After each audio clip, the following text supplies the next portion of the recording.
lots of decay, lots of prep, and DI. Yo.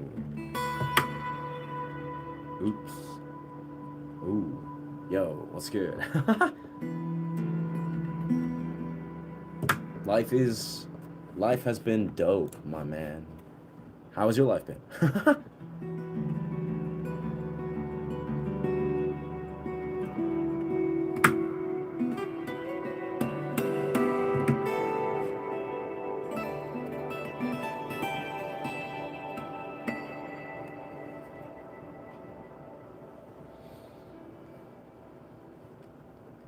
Today was good. Fuck yeah, bruv.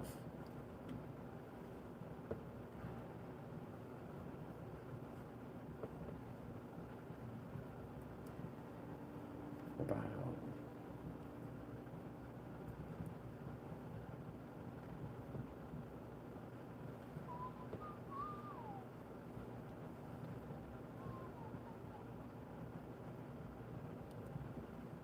Yeah, I found myself organically have lots of interesting talks.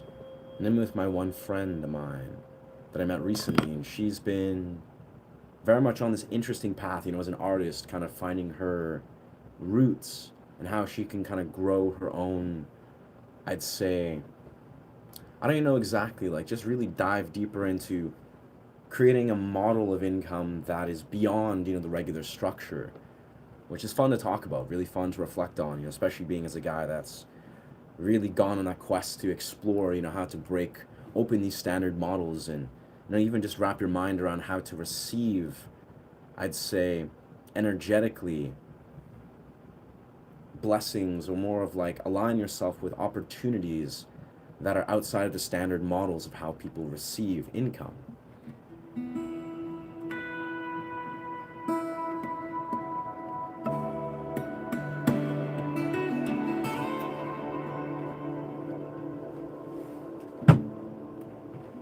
Remove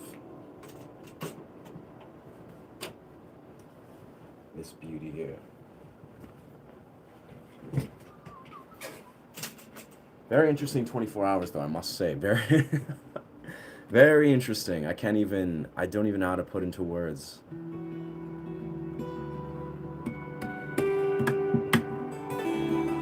All I can say is, in life it's beautiful to be resilient, so to speak. That is, being successfully able to be adaptive and almost be prepared to be resilient and adaptive in the moments when it matters.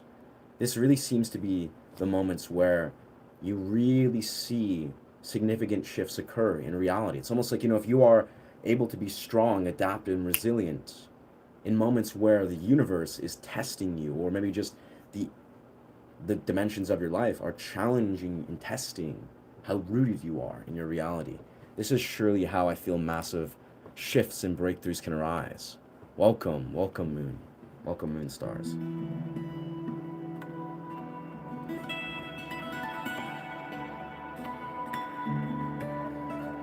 I'm a massive advocate of just being, adaptive, resilient, like at the core, just, doing things that allow you to really expand your ability to be resilient, maybe, pushing yourself out of your comfort zone, etc., etc. But man, I have to say, the ability of seeing with my own experience, sort of in relation to what I was kind of unpackaging on the stream, in the later half of the stream, where there was like a bit of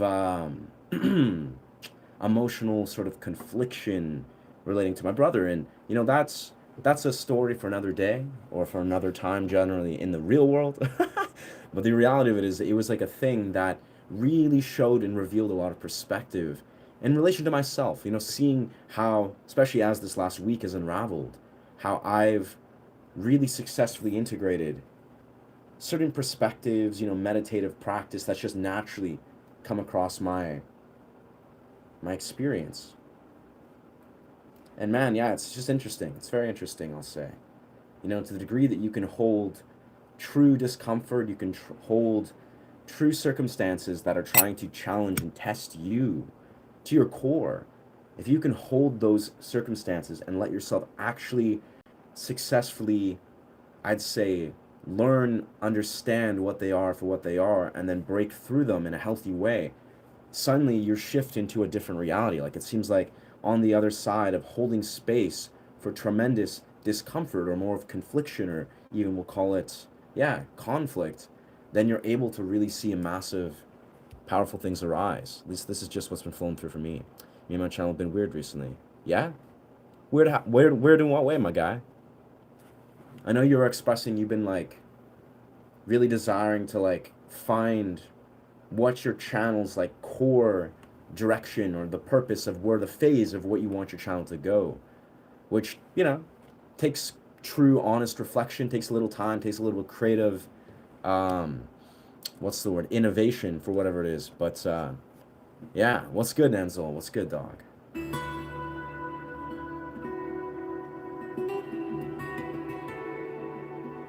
But I mean, that being said, like the caveat is YouTube, man. YouTube is a it's an interesting entity. Like it's an interesting portal, a community thing that even if you think you're like, yo, I understand it, I get it, I'm aligned with this, that, or you've received some sort of, you know, metric or dimension of success, YouTube is a very interesting portal. Like the absolute process of being a YouTuber, let's be real here. It's almost like it's so nuanced and intricate, and it's a challenge in the very utmost sense.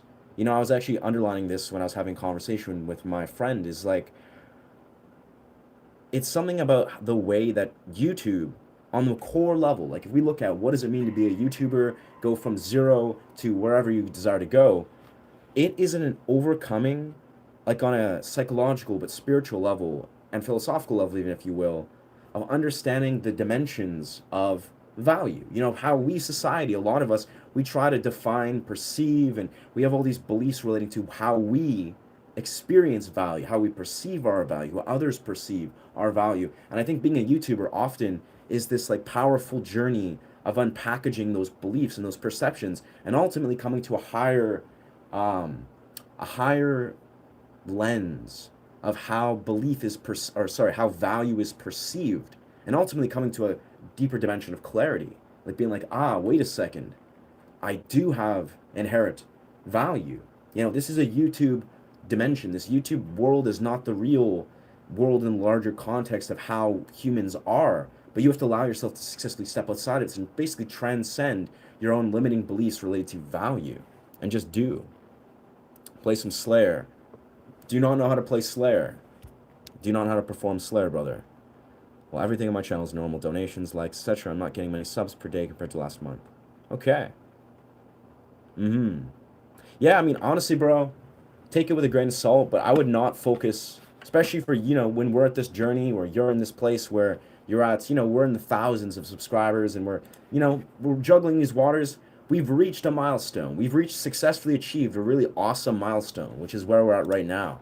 But let's be real here. Focusing on the subscribers, the likes, the donations, that is truly not the focus, I would say. Like, if you really wanted to realize, like, if you were to look at yourself, you know, speaking to your past self, from, you know, your future self speaking to your past self, and look at your YouTube journey, like years down the road, you look at a developed YouTube channel, without a shadow of a doubt, the more pressing, more important, the more pertinent, if you will, don't use that word a lot, but pertinent, more pertinent truths of how you are going to want to carry out the decisions and the things that basically make pivotal impacts on your channel is going to be more than anything that could translate into your perception of your likes, your subscribers, your donations. Those basically, those things are not important at this phase. And in general, they're probably not that important, but I would say in general, at this phase of the journey that you and I are in, like truly, I mean, we're in a little bit of a different phase, but pretty much the same phase.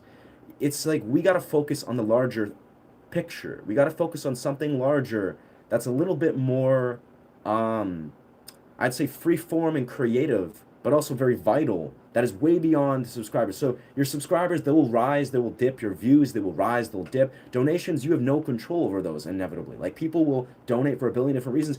You couldn't pretend to understand exactly why, and it's not important to. But the idea is what you have control over is the larger construct of how you desire to create something that is really meaningful and valuable and is adding to the YouTube space, that who knows what that is. Like, that could be, you know, it just aligns with what your vision is as a creator, as a human being, right? If that makes sense. It's like, there's something that you can offer to this YouTube sphere that you may not even realize is inherently tremendously valuable to this YouTube sphere on an algorithmic sense, on a metric of whatever sense. And the fact that you maybe haven't fully discovered it or actualized it is a part of the journeys. You got to unpackage and be like, all right, there is something that you can do. There is a concept, a dynamic. If this is the case, if you're really on this vision to be a YouTuber, it's like you got to realize that like there's something that you might be overlooking, some dimension of how you can unpackage what you do that's right in front of your eyes, that is going to allow you to gain more perspective. And focusing on the likes, subscribes, like great, they're great metrics. I've these last couple days where I've actually had monetization, people have been giving me donations, feels really good. It's a motivator, it incentivates me, but I'm not focused on those at all. Like I try to disconnect myself as much as humanly possible from the metrics of like, but views, but likes, but subscriptions. Like those are just a product of continuously being aligned with whatever it is you really want to offer in this YouTube space. Yeah. Yo, what's good? Yeah, what's good? Decided the channel's about. So definitely, brother, like, I had this core epiphany, and again, I'm still figuring these things out. But I, for a fact, like, take this in mind. My mentor, who's like a dude that has like millions of subscribers on every single platform, he's a dude, he's like a couple years younger than me, or like he's like my age. He teaches people light gloving. That is dance. It's a style of dance. He's been doing this for about 3 or 4 years, more than I have. And he's my mentor. Basically, he's a good friend of mine. We were friends way before we had any idea to do YouTube, but he planted the idea of how to succeed, in my mind at least, as a creator. And what he does, like, hear me out, what he does to succeed on YouTube, and this is how I've, unpackaged how I started this channel, is he does a thing where he does this for dancing. He'll basically do a movement pathway. He'll do an improvised movement pathway.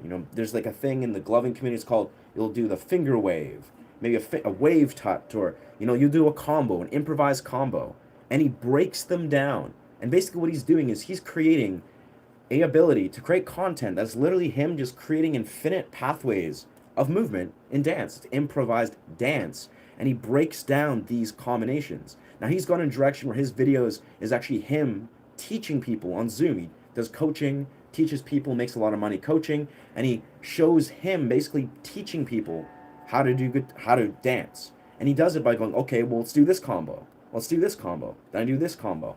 And then I go here and do this, and then I did this. You can do that in the same way in guitar. That's how I started making my content. I was literally just like, all right, so I did this riff.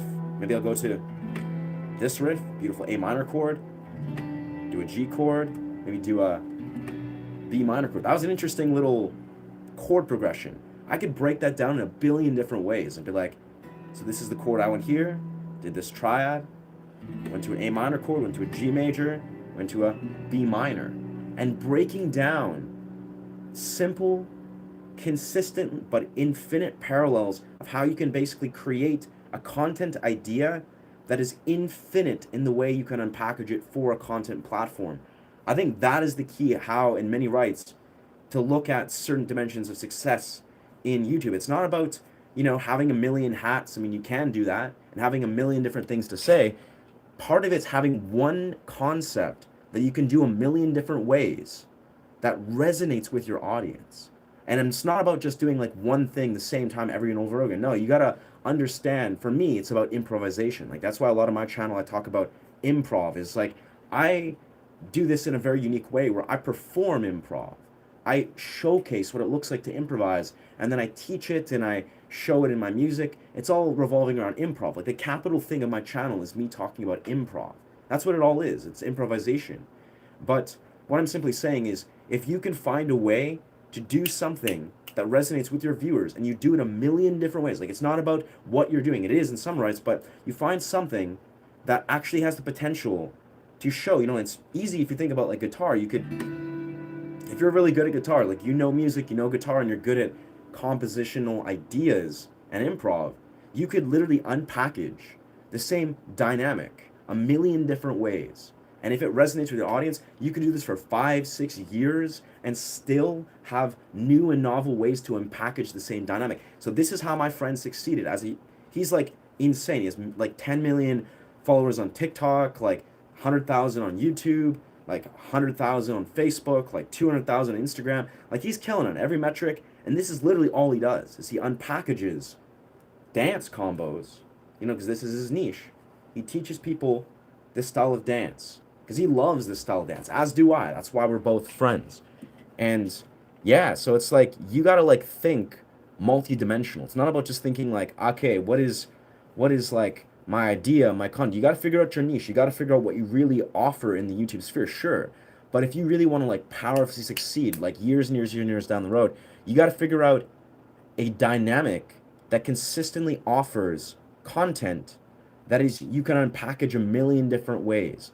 It's about a niche, but it's about niching down to a point where you can now create. Because what this dude does is the reason why he's also successful is he releases content like on Facebook 10 times a day, on TikTok 5 times a day, on Instagram 4 times a day, on YouTube 3 to 4 times a day. Like he's releasing so consistently because he's figured out how to unlock the ability to make quality content that resonates with his viewers, that he can make a million times over in different ways, over and over and over again.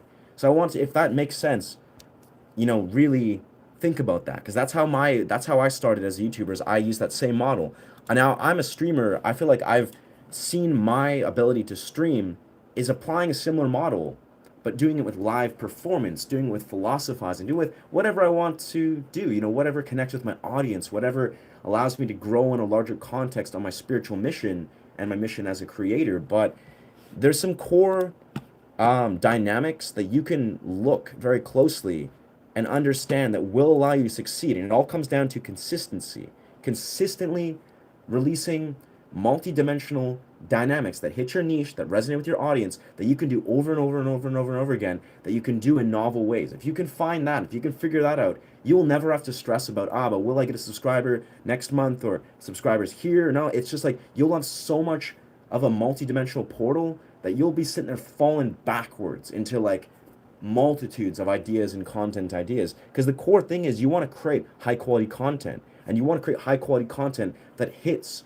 what the algorithms want to see. And the key thing is if you really study the algorithms of like TikTok, Instagram, Facebook, YouTube, they're all different. They're all very different actually.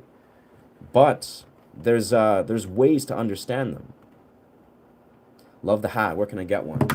Etsy, brother. Yeah, if you look on my YouTube, there's I post the creators Etsy. Look, this is one I designed, so you can purchase this exact hat, I'm sure, but I actually created this hat. I went back and forth for weeks with the designer, and we made this hat. But I appreciate that, dog. Me too. I like this hat. Soup. Yeah, brother, soup. High praise. Butternut squash soup. Kombucha squash soup.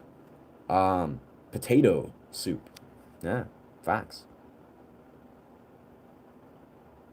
Oh, damn, we already have people that have unlocked the ability to be timed out. We gotta love that. Can I play Blippi Evacuator? I have no clue how to perform this. Yeah, true story. Anyone tell you look like Macaulay Culkin a bit? I have gotten that. That's actually not one I got often. Yeah. I often get, Heath Ledger and Daniel Weber and bunch of stuff. What's his name? For some reason, I got John Cena the other day, and I was like, damn, I've never in my life thought about John Cena looking like me. But I guess it's true. But yeah, Macaulay Culkin, maybe. Like, Macaulay Culkin, I kind of see it. But I think he's got less definition. But he's got, like, similar features. I think he's also, similar genetic heritage. Can I improv Bliffy? I don't even know what that is, brother. I used smoke resin, rough times. I used to smoke resin. Me too, though. I mean, bro, we've all done that, I think. As young stoners, I remember having days where I was like, yeah, let's go. Let's smoke this resin and feel like we're making, yeah, we're making nothing or something out of nothing. Not a good time, though. Yeah, not good for your respiratory. Unfortunately, happily, I don't smoke anything anymore. I think that's the best path is don't smoke, don't put things in your lungs, honor your lungs will honor you. I haven't smoked anything for like 11 years, and truthfully, I love it. You know, my cardio's at a peak, you know, singing, vocalizing. Yeah. You're intelligent, but be careful. You don't pull a flower apart to see how it works. Yeah. Yeah. I like that metaphor, brother. Yeah. And I agree. I agree, Michael. I agree, Michael. In the realm of being a YouTuber though, like I'll be honest here, you're correct. It's like it's good to just be. It's good to just do.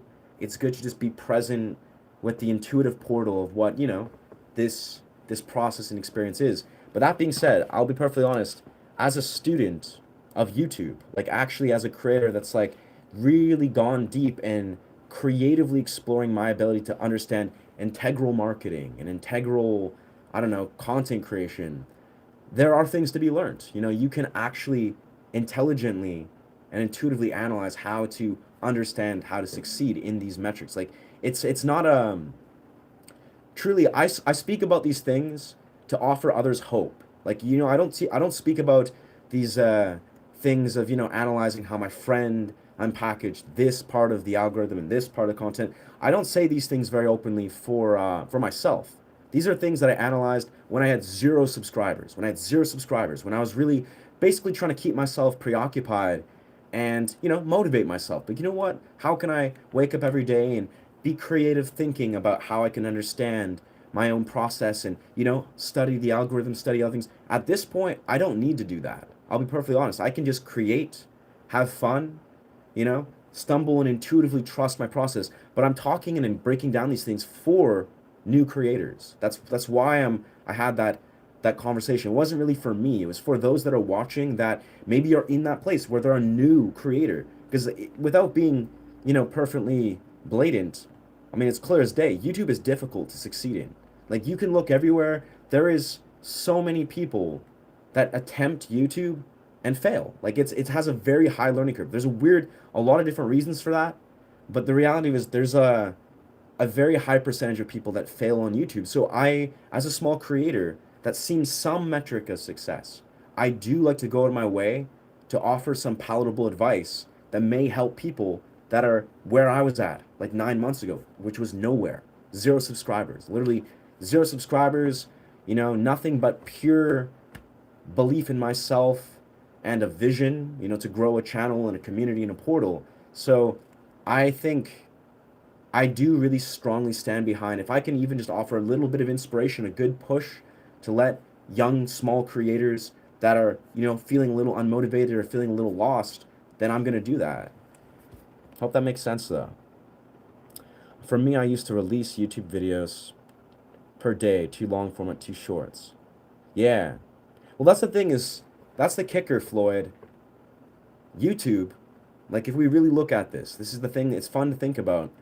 YouTube has a very particular algorithm. Like this is true. You cannot say this about Facebook or TikTok. It's a little different, but YouTube, it's actually infamous. Like if you see why a lot of creators when they're new, why they go wrong, when they're like 50 subscribers or 20 subscribers and like, "Oh man, I've been releasing content consistently. It's not going anywhere."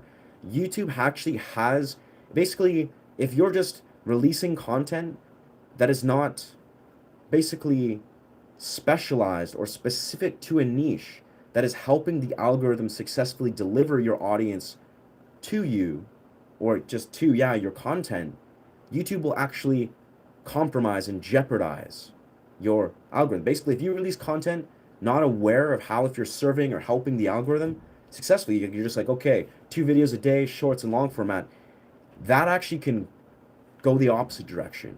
That can actually compromise the way the algorithm is trying to help you find your audience. So YouTube has this is at least what a lot of people reported, like business YouTubers, people that have tried and failed. It's not about just releasing content, but again, it's about actually understanding how you can create content that is intentional, that resonates with your viewers, that happens to be something that you can package successfully in a cohesive way that fits with your brand, that fits with what your mission is, your vision. It's not just about consistently like 2 videos a day, no matter what, doesn't matter what they're about.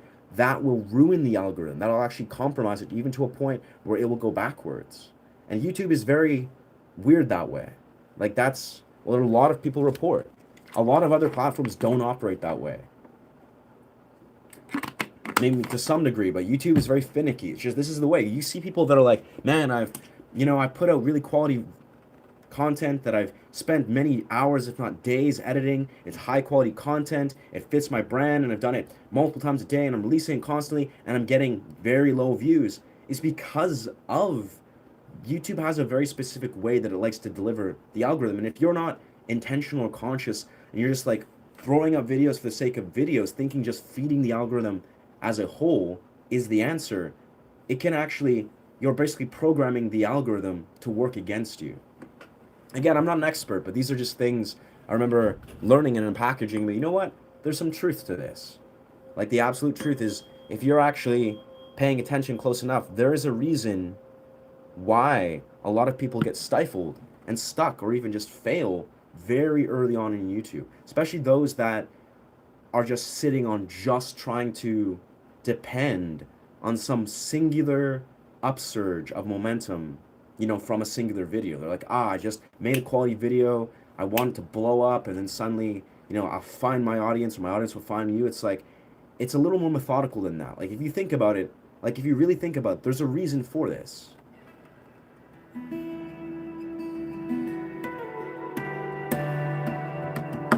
The simplest, right? YouTube is a search engine, right? I'll put a brief pin in this. Oi, thank you for the 3 gems.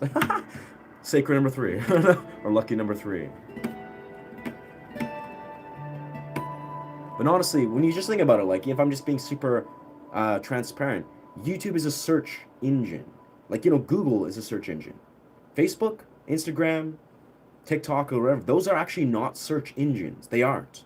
You don't go onto any of those platforms except for YouTube very often and type in very specific things like, how do I do this, or, oh, I need to learn how to, I don't know, fix a car or fix a shelf, or maybe, oh, I need a tutorial how to learn the guitar, I need a tutorial how to sing.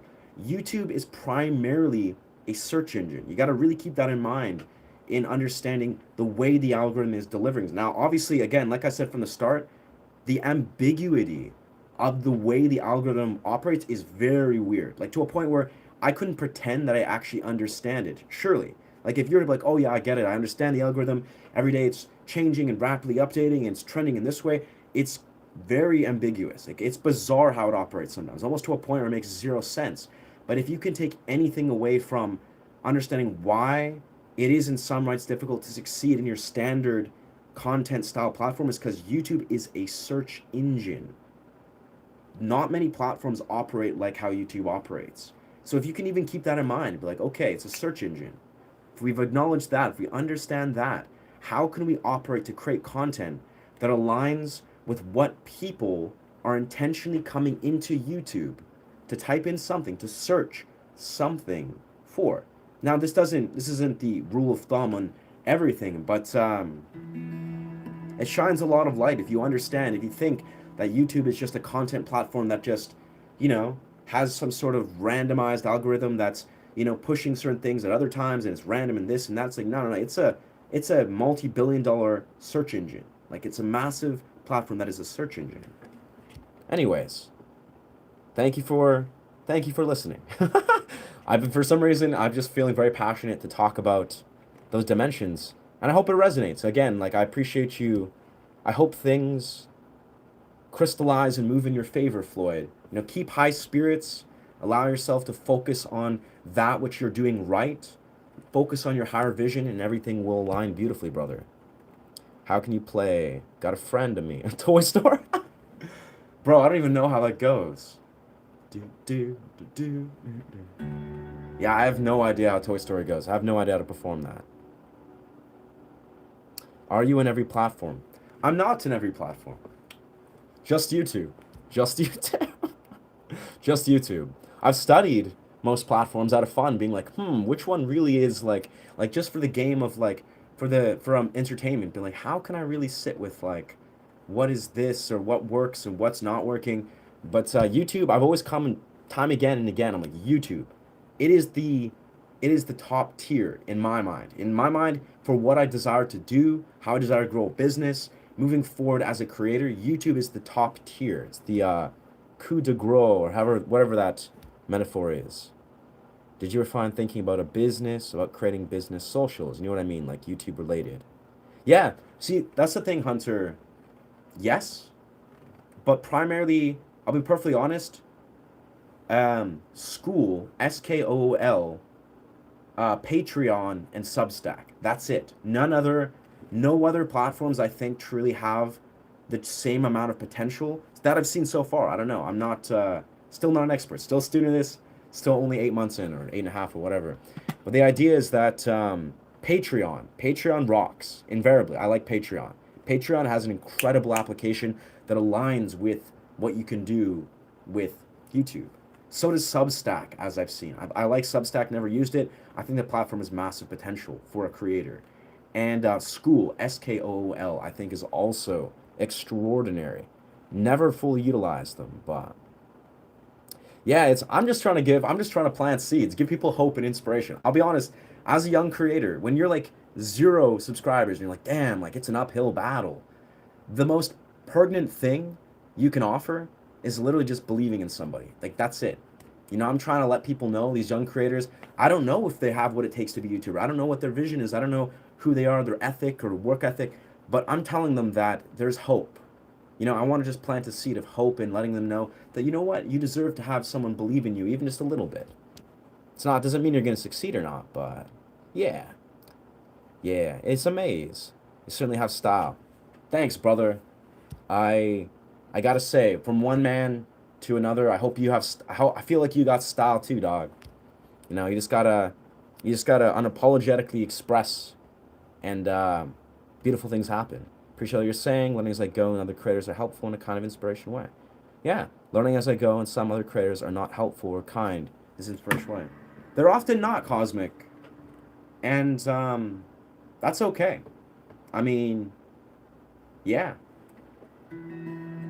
because that's the thing is like, yeah. I mean, it's not, maybe it's not okay. I mean, it kind of sucks that people are acting like, because yeah, it is a competitive thing. But if there's anything I've learned in the like 16 years of being a performance artist, like in the film industry, in the fire acrobatic music performance industry, like all these creative industries, we can all succeed. It doesn't have to be like in the most abundant, metrically monetized way, but no, we all can and deserve to succeed. A competitive mentality of like, oh, it's cutthroat, me versus you, that is not the way.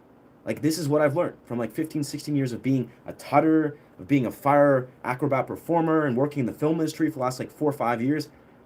There is not much value in trying to pretend like it's a competitive realm. Yes, there's competition in this world. Hell, there's dance competitions, there's competitive this, that, the other. But no, it's more conducive to develop a collaborative mentality.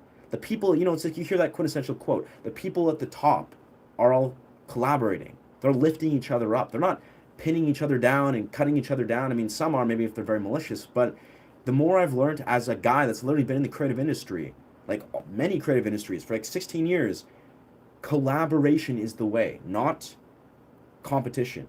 Now, that doesn't mean that you shouldn't desire to be competitive, maybe like be better within yourself and grow and expand. No, it's just realizing what that actually means to collaborate. And collaborating also doesn't mean just like, collaborate with every single person. It's about having like a sacred reverence to what it means to not try to act like you're in competition with everybody. And again, that's a difficult pill to swallow for many. So I try to apply that because I've been in these creative industries way longer than I've been a YouTuber. I've been a YouTuber for again like 8.5 months, maybe coming up to 9 months.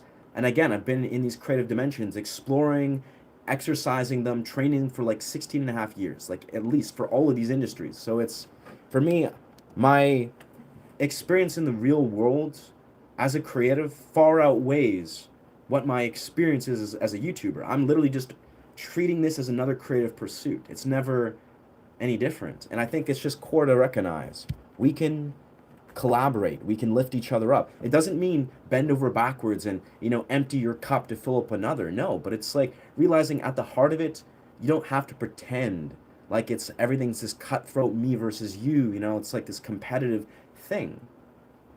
Anyways, thank you for listening to my TED Talk. Ba-bam. And some creators actually get upset if you mention being excited or anything to do with your own channel, even if you're thanking or being inspirational. It's been a journey. Yeah. Fair. Well, that's the thing, Cosmic. I'll be perfectly honest. As a new creator, I always do not advocate people self-promoting. Like, and this is my belief. I never self-promoted myself once. Not once. Doesn't matter when I had 5 subscribers, 20 subscribers, 100 subscribers. Not once. And it makes sense. Like, if you look, I now have nearly 1.8K subscribers. Not once have I ever been like, okay, let's do a subscriber for subscriber, or hey, friends of this, or please subscribe to my channel, or going to other channels and promoting my channel. Not once have I ever self-promoted. Now, that's a choice. That's me realizing how I want to develop my business. But yeah, I'm not one for self-promotion. That doesn't mean, though, we can't offer others advice, lift others up, motivate them.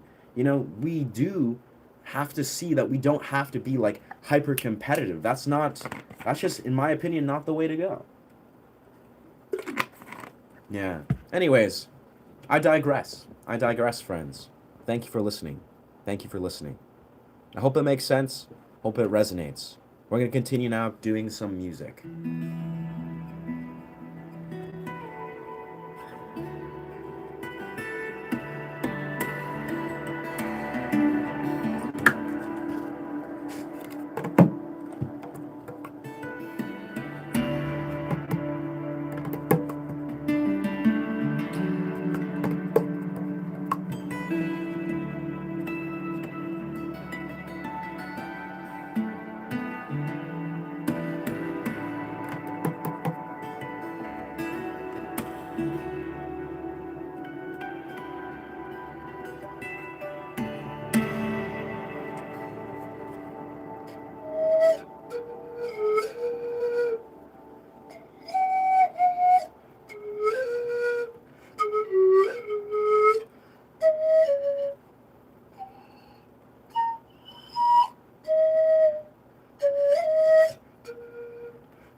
It's tricky to find this perfect angle for this.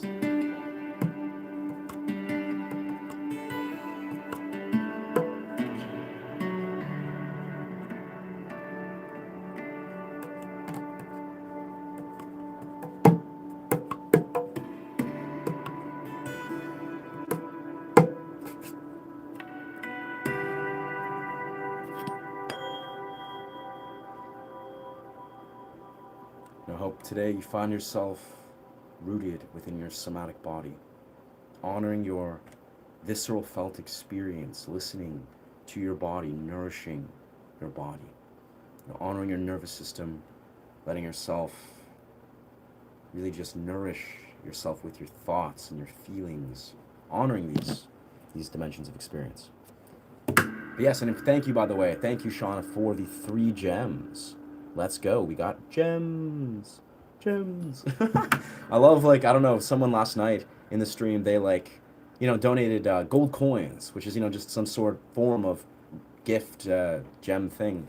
And I was like, damn, that's a good, I like those. I don't know, it doesn't really have much significant difference between anything else, but, flowers, stars, or whatever's going on, but gold coins, I like those. I got a gold, just the idea of having a gold coin.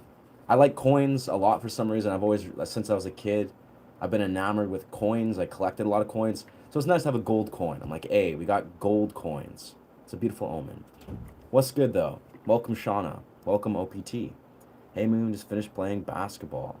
I'm playing ball catch. Oh, ball catch. Nice. That's awesome, dog. What a gem, brother, to play with young children, playing games and ball. That's just so pure, brother. You can never, that's just such a joyful thing. Just to, yeah, play ground games. Childhood playground games. Such a beautiful way to connect. Like I even found, there's like tetherball. I remember that was a thing I used to play a lot, which I haven't played in so many years. But that's such a weird like childhood memory of that ball that wraps around a pole. It's like just a tetherball. It's such a like '90s kind of thing. But yeah, those games, just simple games beyond video games, like way before this, all this crazy technologically oversaturated stuff. Hmm. Hmm. Interesting. Something something. Google ID run by AI. Yeah. Oh, yes. The craziness of artificial intelligence. We're not going to go down that rabbit hole. Not today. I want to study, but I'm demotivated. Interesting. Any tips?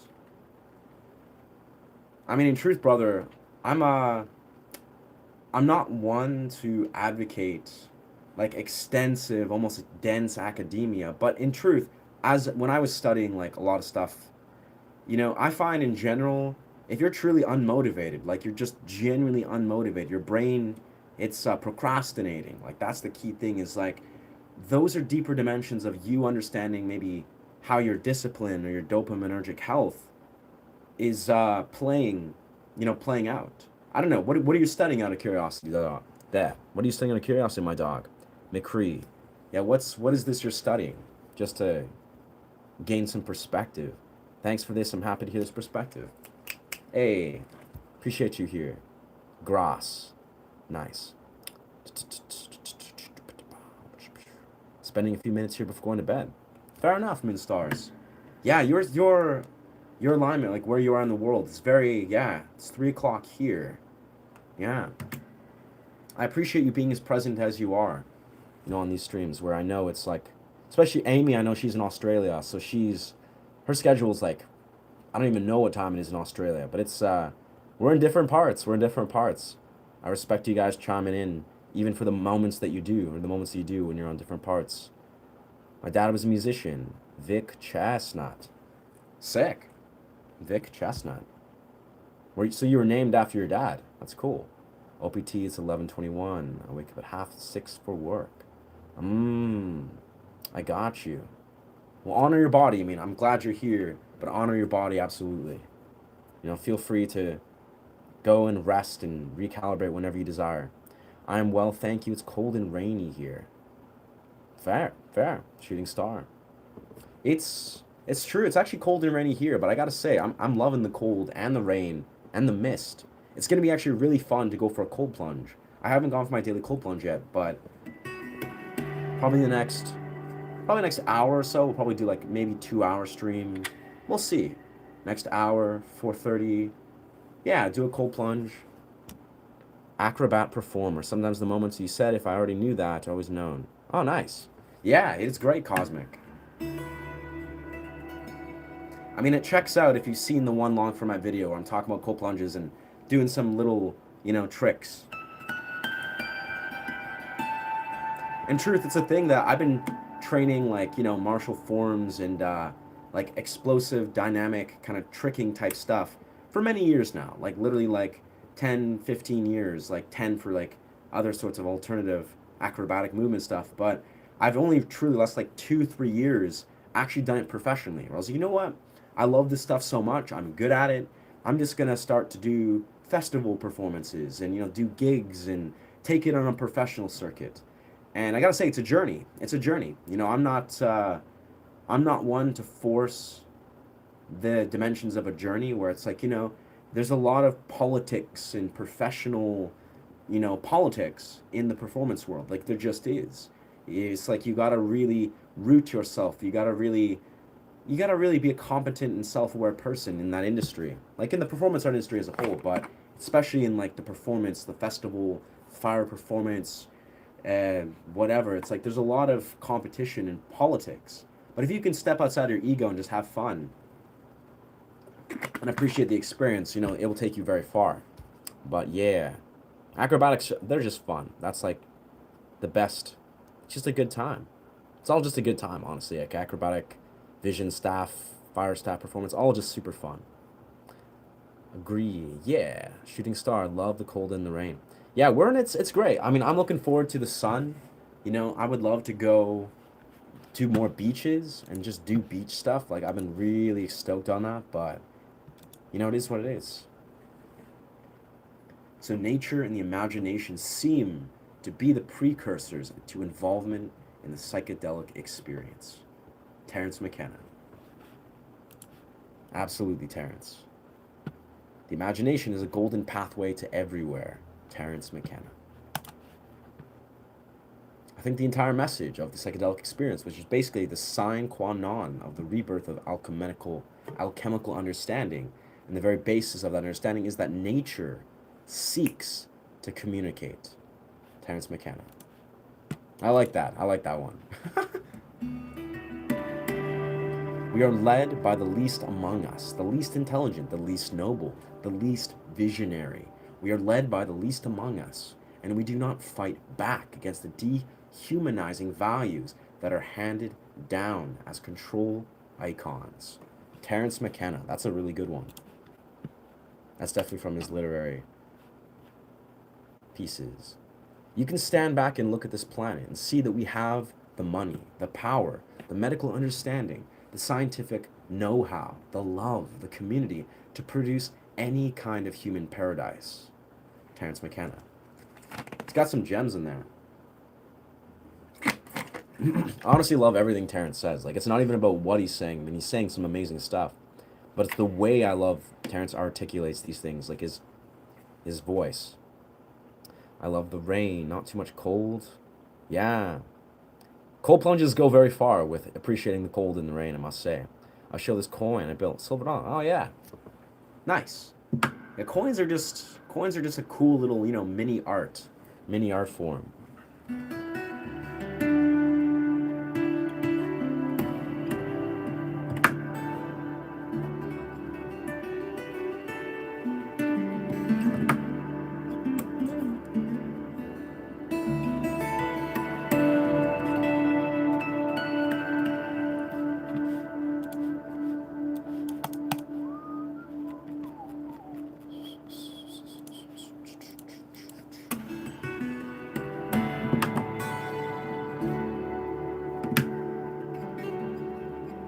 Let's go into G sharp, friends.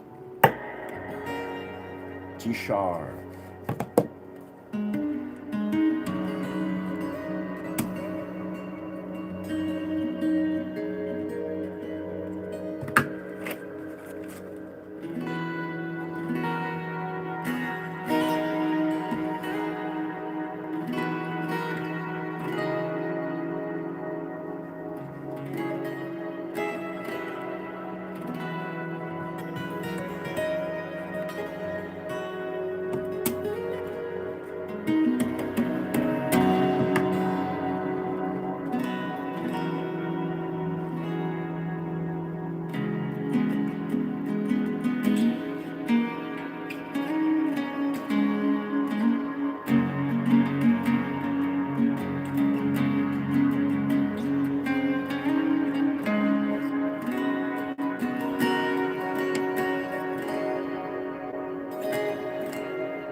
double Dutch rope. Huh. Never got into that. Thank you, Eartha. Thank you, Eartha.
G sharp, ladies and gentlemen. Gotta love that. My grandfather played the musical saw and bow. Inherently so my dad. Huh. Musical saw and bow. Very cool. No idea what that is, but yeah. There's 4 years in medical and studying for a higher degree, but I'm demotivated. Lately, my brain has been overstimulated.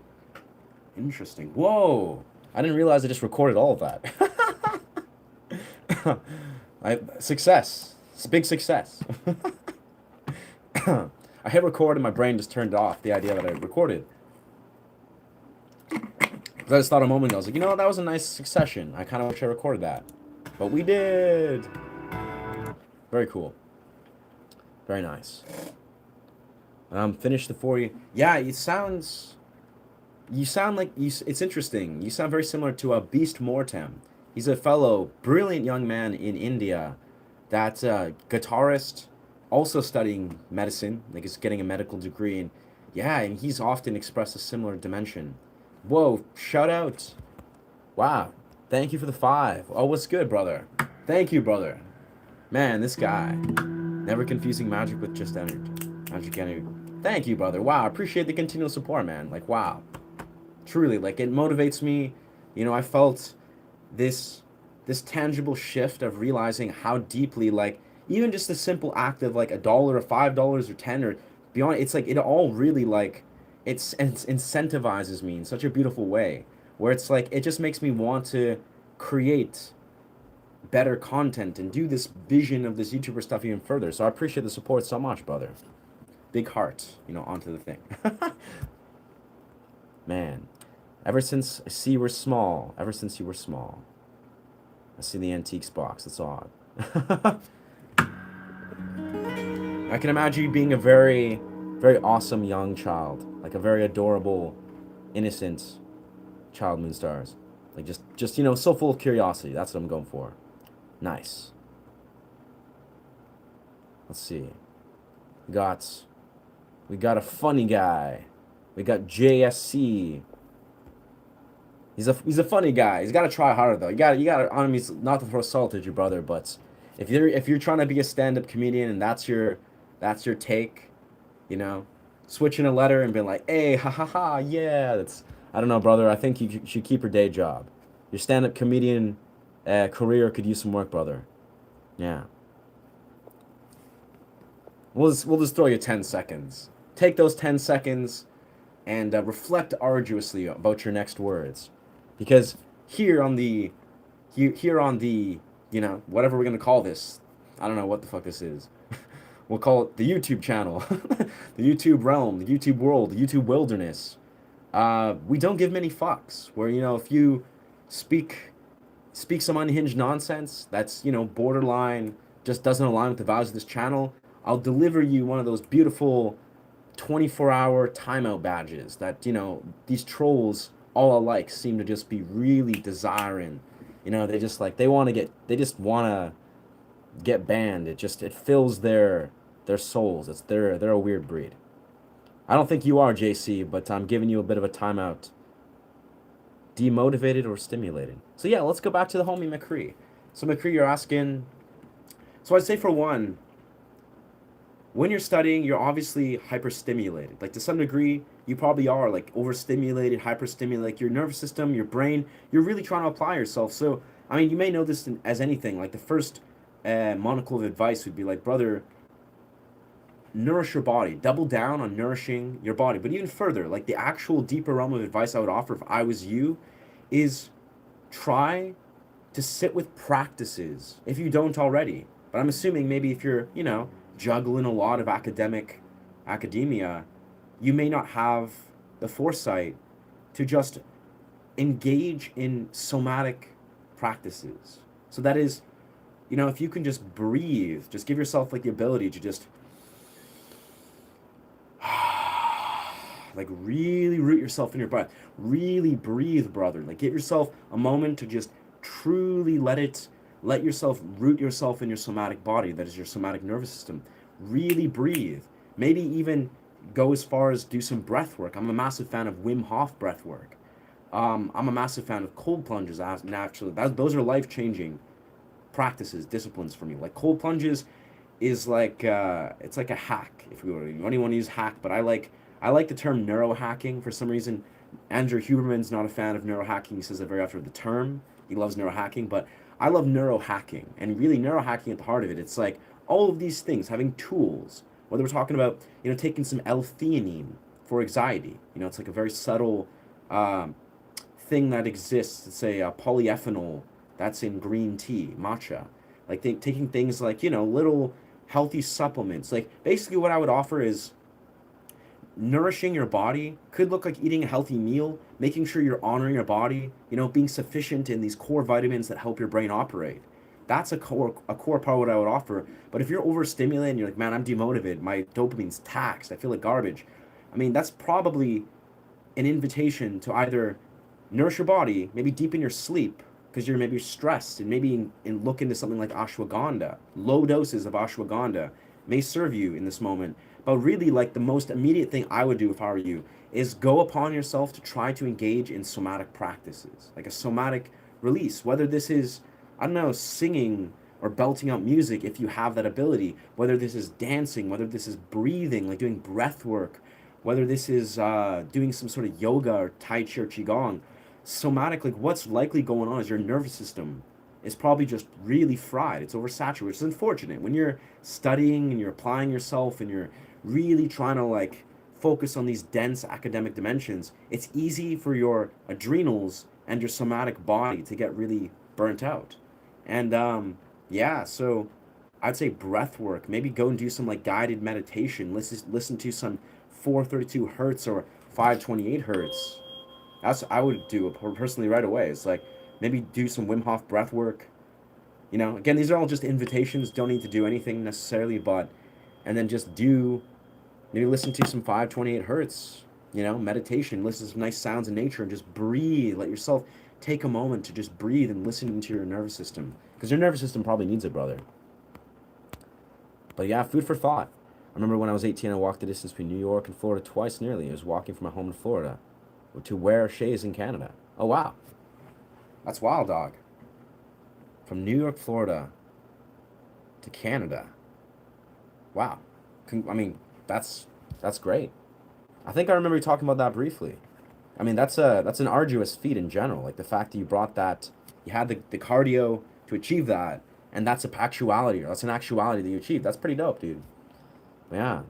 And greetings, Earthlings, uh, energy beings, past life awakened others, uh, beings of the 3D dimension, which we all are. Greetings, all of us.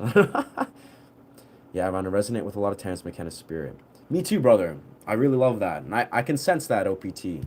I could definitely sense. And also, Alan Watts, I love both of those philosophers in-depthly. I mean, it makes sense. I think, yeah, I posted an Alan, or what is it? Yeah, a Terrence McKenna quote as the header for this stream. I've been really just like, Terrence McKenna, man, what a just infinitely incredible, brilliant man. I remember so many times I like ask people, I'm like, yo, you guys know Terrence McKenna. Like I talk about stoned ape theory and I'll talk about just open things about Terrence McKenna stuff. I'm like, oh yeah, you probably know what Terrence McKenna. A lot of people just don't know about Terrence McKenna. Like they're just kind of like in the black where they're like, oh, I had no idea who Terrence McKenna was. And I'm like, oh, you should look into this guy. Like go on YouTube, search Terrence McKenna, the doors of creativity, search on Terrence McKenna, what is it? Reject authority, embrace returning to the individual or the power to the individual. Shout out to both of those. If you're watching this and you've never seen Terrence McKenna, Doors of Creativity, or Terrence McKenna, Reject Authority, both incredible talks. I remember when I first discovered them, I listened to them over and over and over and over again. Great talks. The mushroom said to me once, "For one human being to seek enlightenment from another, it's like a grain, it's like a grain of sand on the beach seeking enlightenment from another." Oh wow. Oh wow. It's a grain of sand. Wow. Ah. Wow. So the mushroom said to me once, "For one human being to seek enlightenment from another is like a grain of sand on the beach seeking enlightenment from another." Terrence McKenna. Yes, of course. What we call reality is in fact nothing more than a culturally sanctioned and linguistically reinforced hallucination. Yes, I like that one. I've always loved that one. I always like antique boxes since I was small. Ever since you were small, I'm gonna make my way. Make my way. OPT around 8 years old. May I ask how old you are now, Moon? She's in my 30s. Nice. Resident. Yeah, we're in the same generation. Moon stars. I love to make say Zen gardens, sand gardens of old. Whoa, that's legendary. I gotta say, Zen gardens are something I could really re-explore. JSV spelt it wrong. Yeah, homie's definitely got some spelling, punctuation issues, but that's okay. We don't judge. We don't judge people who don't know how to spell properly. OPT every year is my 30s, and I'm still 30. Aye. Oh, yeah. Fair enough.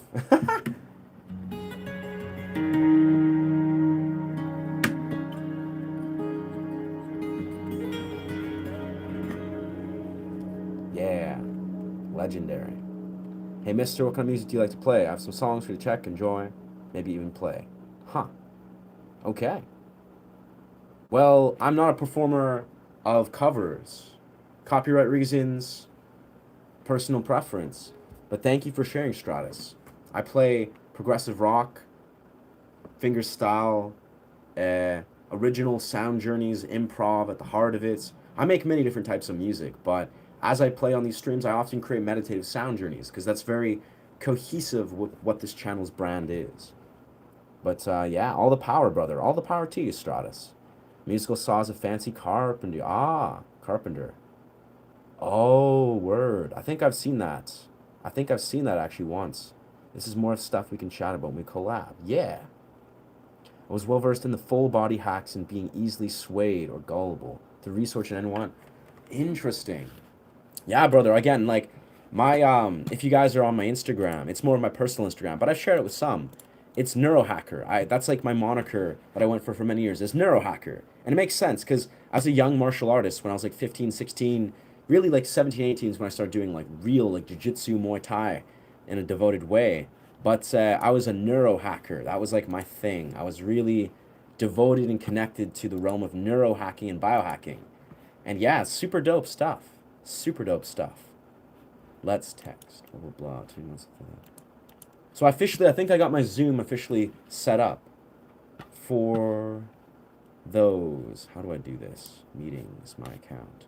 I'm really new to Zoom, but I have Zoom here for the few that I've been speaking of doing some sort of join, host, schedule, manage plan. Meetings, recordings, my account, profile, setting, personal devices, personal contacts. That's probably want to go. Add contact. Yeah, to number 5. Yeah, dog. If you're here and you see this message, I'm sure you do.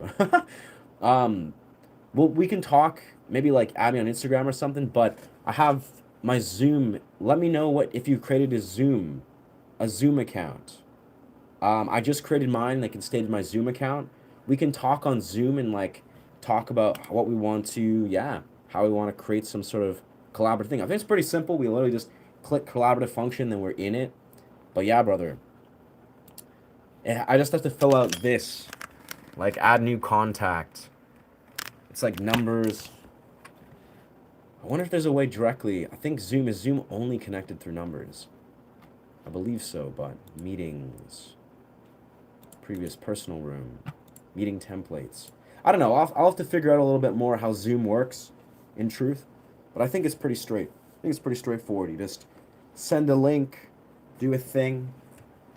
But yeah, I would love to like instill or instate that means of just doing some cool Zoom calls to just like brief and then just like figure out, the ins and outs of what we want to talk, just in a broad sense. And then we can just like rock some collaborative streams. Thank you for the advice. Of course, brother. Of course. Again, it's truly, I think, advice I would just give to myself. Fortunately, like I kind of said at the start, the caveat is I'm not really an academic. I mean, I spent about 4.5, maybe 5 years, studying psychology and philosophy. Two of those years, 2 or 3 years were part time. Truthfully, they were part time. Philosophy, psychology, a little bit of music, some sciences, some health science. Like I was basically orienting towards a musical therapy degree, but COVID happened and actually interfered on my ability of studying in college. But it worked out in my favor. As I just desired to, I'm just going to study informally and apply myself as a musician, as a sound healer. And I basically realized, I've never really been resonant with the academic system. I can do the academic system. I succeed in most metrics fairly much. But the idea is I'm not a fan of the academic system, truthfully. I'm more of an advocate. I apply myself and learn outside of the academic system and have for many, many years. I've learned guitar for literally 16 and a half years and athletic pursuits, martial forms, which is, still formal style of learning, but I'm not a huge fan of the academic system. But it's that concentrated, almost like weird systemized approach, which I think it can serve beautifully, but it's like I'm not maybe the guy to go about, going through the academic system full on. I love those that it resonates. If it resonates with you, then yes. I'm over half a century. That's right, Shauna. That's right, Shauna. Fungi talks. It does. And it's very true. Yeah, you're much older than that if you keep going back. Facts, yeah. Yeah, brother. Ram Dass. Rest in peace, Ram Dass. Just this. Just this. Now, Ram Dass was very interesting. Beautiful soul. Oops, I have Zoom. I don't know how it works. Yeah, Zoom is confusing. What's good, Hunter? Welcome back to this place. I'll get an account and do all this coming week. Gotcha, brother. Yeah, no rush, but definitely, I'm gonna study. Well, just like not study, but like take a moment to understand how Zoom works. I've only used it a few times for like, you know, informal business stuff relating to like jobs and stuff. But simply, I think Zoom. Yeah, I think Zoom is probably the best way to just, bam, pop on, do easy formal video calls or whatever's the thought. Yeah, can use it in your browser. Yeah, I have it open in my browser. I'm just trying to figure out simple in and outs. Yeah. You saved a lifetime of loan payments. That I did. That is the invariable truth is I'm not one with debt. Like I think I have something like maybe $1,000 of debt from, COVID times that related to COVID that was just throwing me to the government. But that's the most of debt I have in general. And I can pay it off whenever I want. And I pay it off slowly, but I have literally like $1,500 or like $1,000 of debt. That's like my debt. Crippling. I'm crippled. It's not a joke though. Obviously, debt is a sad, horrendous reality, especially in student loan debt. But I'm fortunate. I'm just a fortunate human that never really needed the academic system. Like, really never did. I can use it. Even when I would have used it, I would have not, like, dived into it full on because that's just not my path. But c'est la vie.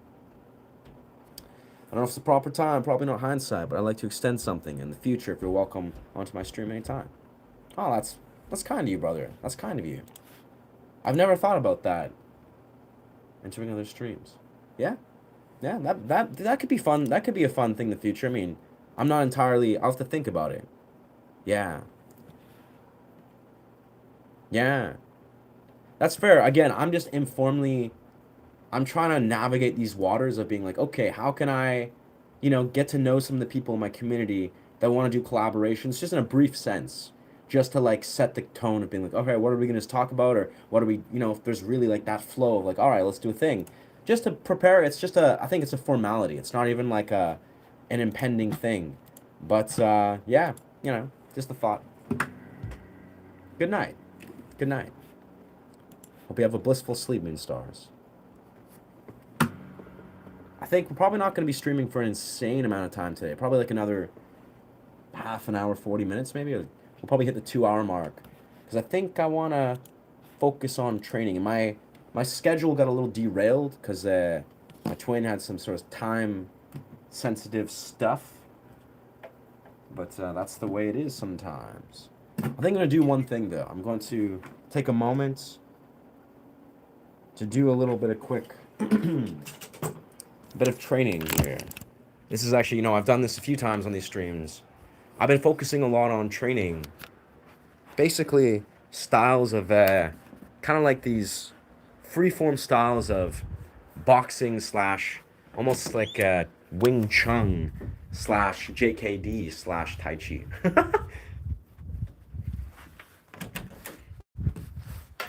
Here we are.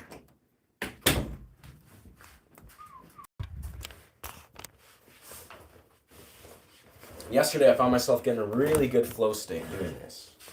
That is, it was really crystallizing. 1 second.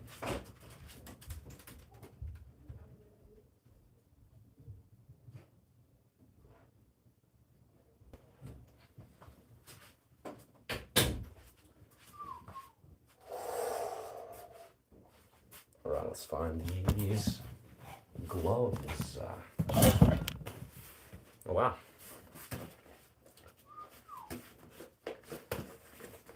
The simplest ride, I'm finding a lot of joy just doing like Qigong Tai Chi, but then just engaging. And a sort of playful, freeform style of just striking. It's like, you can be a striker, like, I don't know how you can actually see this. Maybe we'll just do this. Whap, whap, yeah. But the idea is that when I do striking, quintessentially, if you train ever, like, you're just like, whap, it's like 1, 2, 3, 4. But the idea is, what I'm more attracted to is not trying to make it so structured and formal, but more so just like, wow, like you're just trying to, and sound effects included, of course. But the idea is that, you can go like, instead of doing a formal punch, you can do more like an ancient Wing Chun style, or you're striking with like different palm strikes and low strikes and high strikes, striking this way, and you do spinning back fist. It's just like creating a flow that is also incorporating almost like a dance, kind of artistic, Tai Chi type style. Where you're focusing, like even if you punch, it's like you're striking, but then you're also incorporating other free-form movements. So this is what we're going to do for a moment here.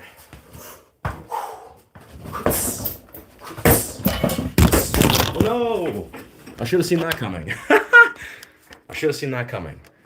I think we gotta make sure this doesn't get stricken by the bag. There'll be a spot. There'll be a good location.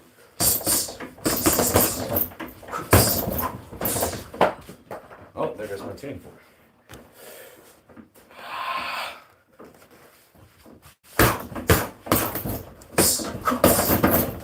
It's just more free form. It's very fun, but also intentional.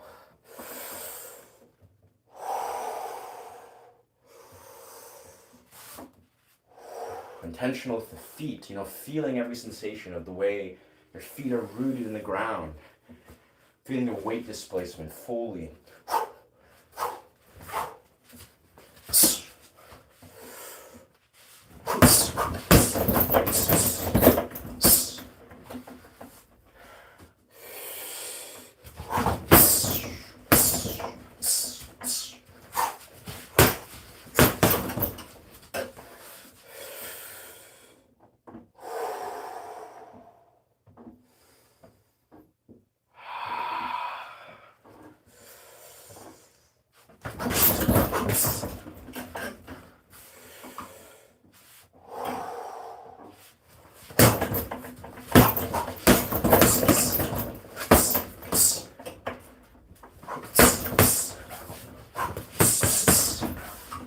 Kind of mixing it up. Let's do anything. Interactive live stream. Lomo, you've been bet my phone. Yeah, it got the thing hit the thing and then it just knocked it. That's okay. Interactive live stream. You're getting hits. It's all just energy, emotion.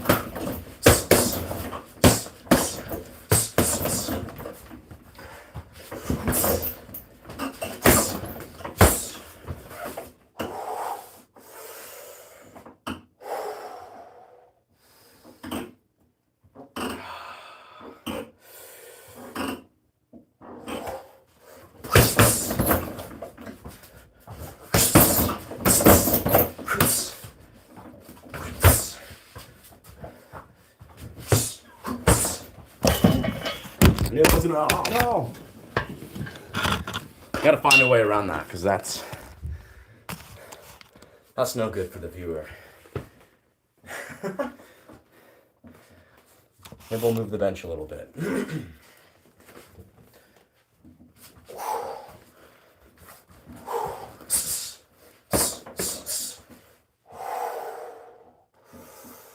It's all just about the presence. That's what I kind of want to emphasize. And I'm emphasizing. It's like the ability to just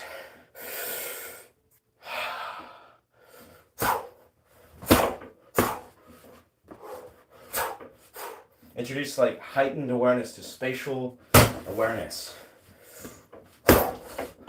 which is like more in like the forms of, you know, ancient styles of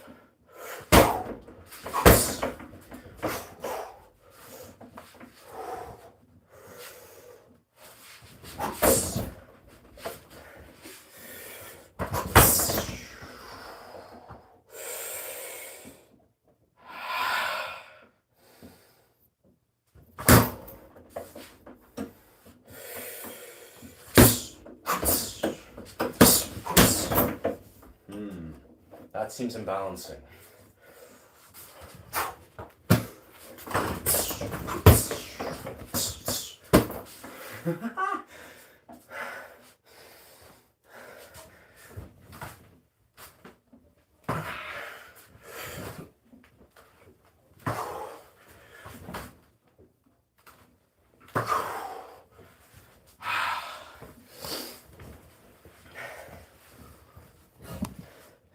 Beauty.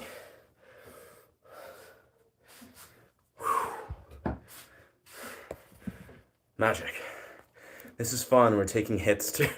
I don't know if that's good for my phone. I don't want my phone to take hits, but I appreciate the appreciation for that. Remember your footing too. Ground yourself. Make your footing an initial force. It's a good point. That kind of hit me earlier. I was like, yeah, even when I'm doing this strike, I'm like, what happened to here? My footing was lost, so I immediately was like, kind of in a weird, vulnerable position.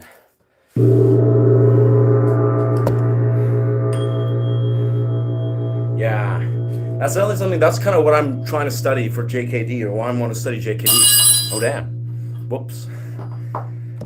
That's why I would love to study JKD. Is this means of like really applying that.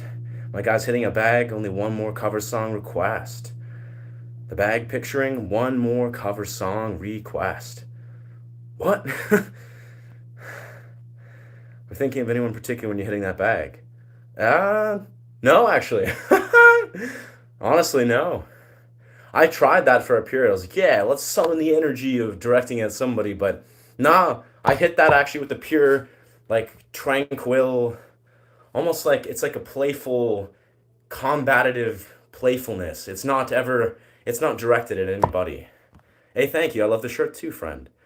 Yes, Shauna. For me, distance is always a problem. Bruce Lee rocked. I very much, that's why it's so been exciting to be attracted to. Oof.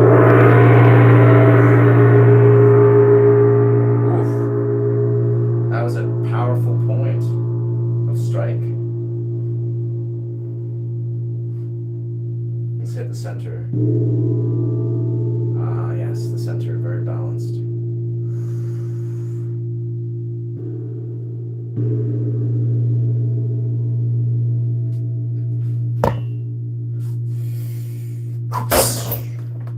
Yeah, gotta focus on my footwork.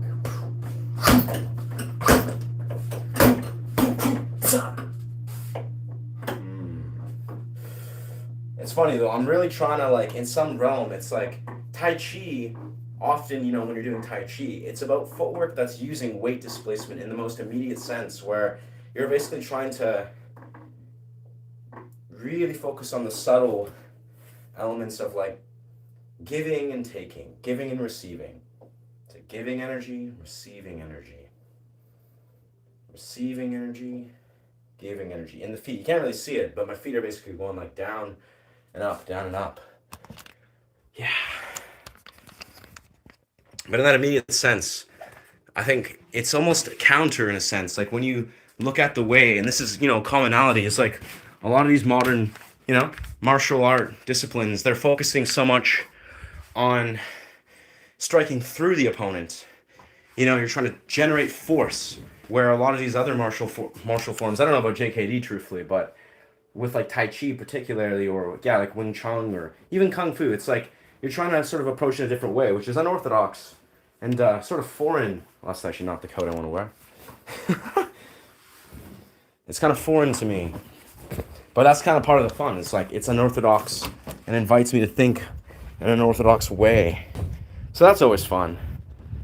It's just like I gotta think differently, apply these thoughts of how you strike very differently. As you are, it all flows. I don't know. And Tai Chi teaches you a lot, really. Like the essence of just moving energy in martial arts, like in a very gentle way, really focusing on the breath and the footwork and this and that. Foundational things. It's almost like Tai Chi is like the ultimate invitation of just focusing on foundations. Just foundations of all martial arts. And it's easy to forget when you're focusing so much on generating power and striking and moving, but it's like in the simplest context, just like, let it be just foundations. You're moving so slowly and softly. There's no combatant element. It's just foundational.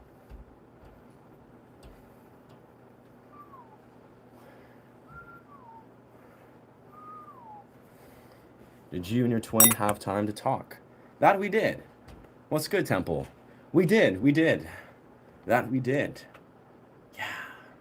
It was interesting. I'll be honest. We talked for probably 2 hours after that, which is sometimes just how it is. Lots to flow through. I'll be honest. The nature of it started very disorienting in a sense. Like in the sense of it was very, emotionally intense for him and for myself in some regard, because I was holding on to a lot of projections or energy that I absorbed from his state. I'll be honest, it's strange. In the simplest right, with not focusing too much on, the interaction between my own twin, for privacy, for respect, for just, yeah, the privacy and respect that it deserves. I think I came to some conclusions that there were parts of him that needed to let out certain things, and he was doing it the only way he knew how. But unfortunately, he was in the product of a very dysregulated nervous system.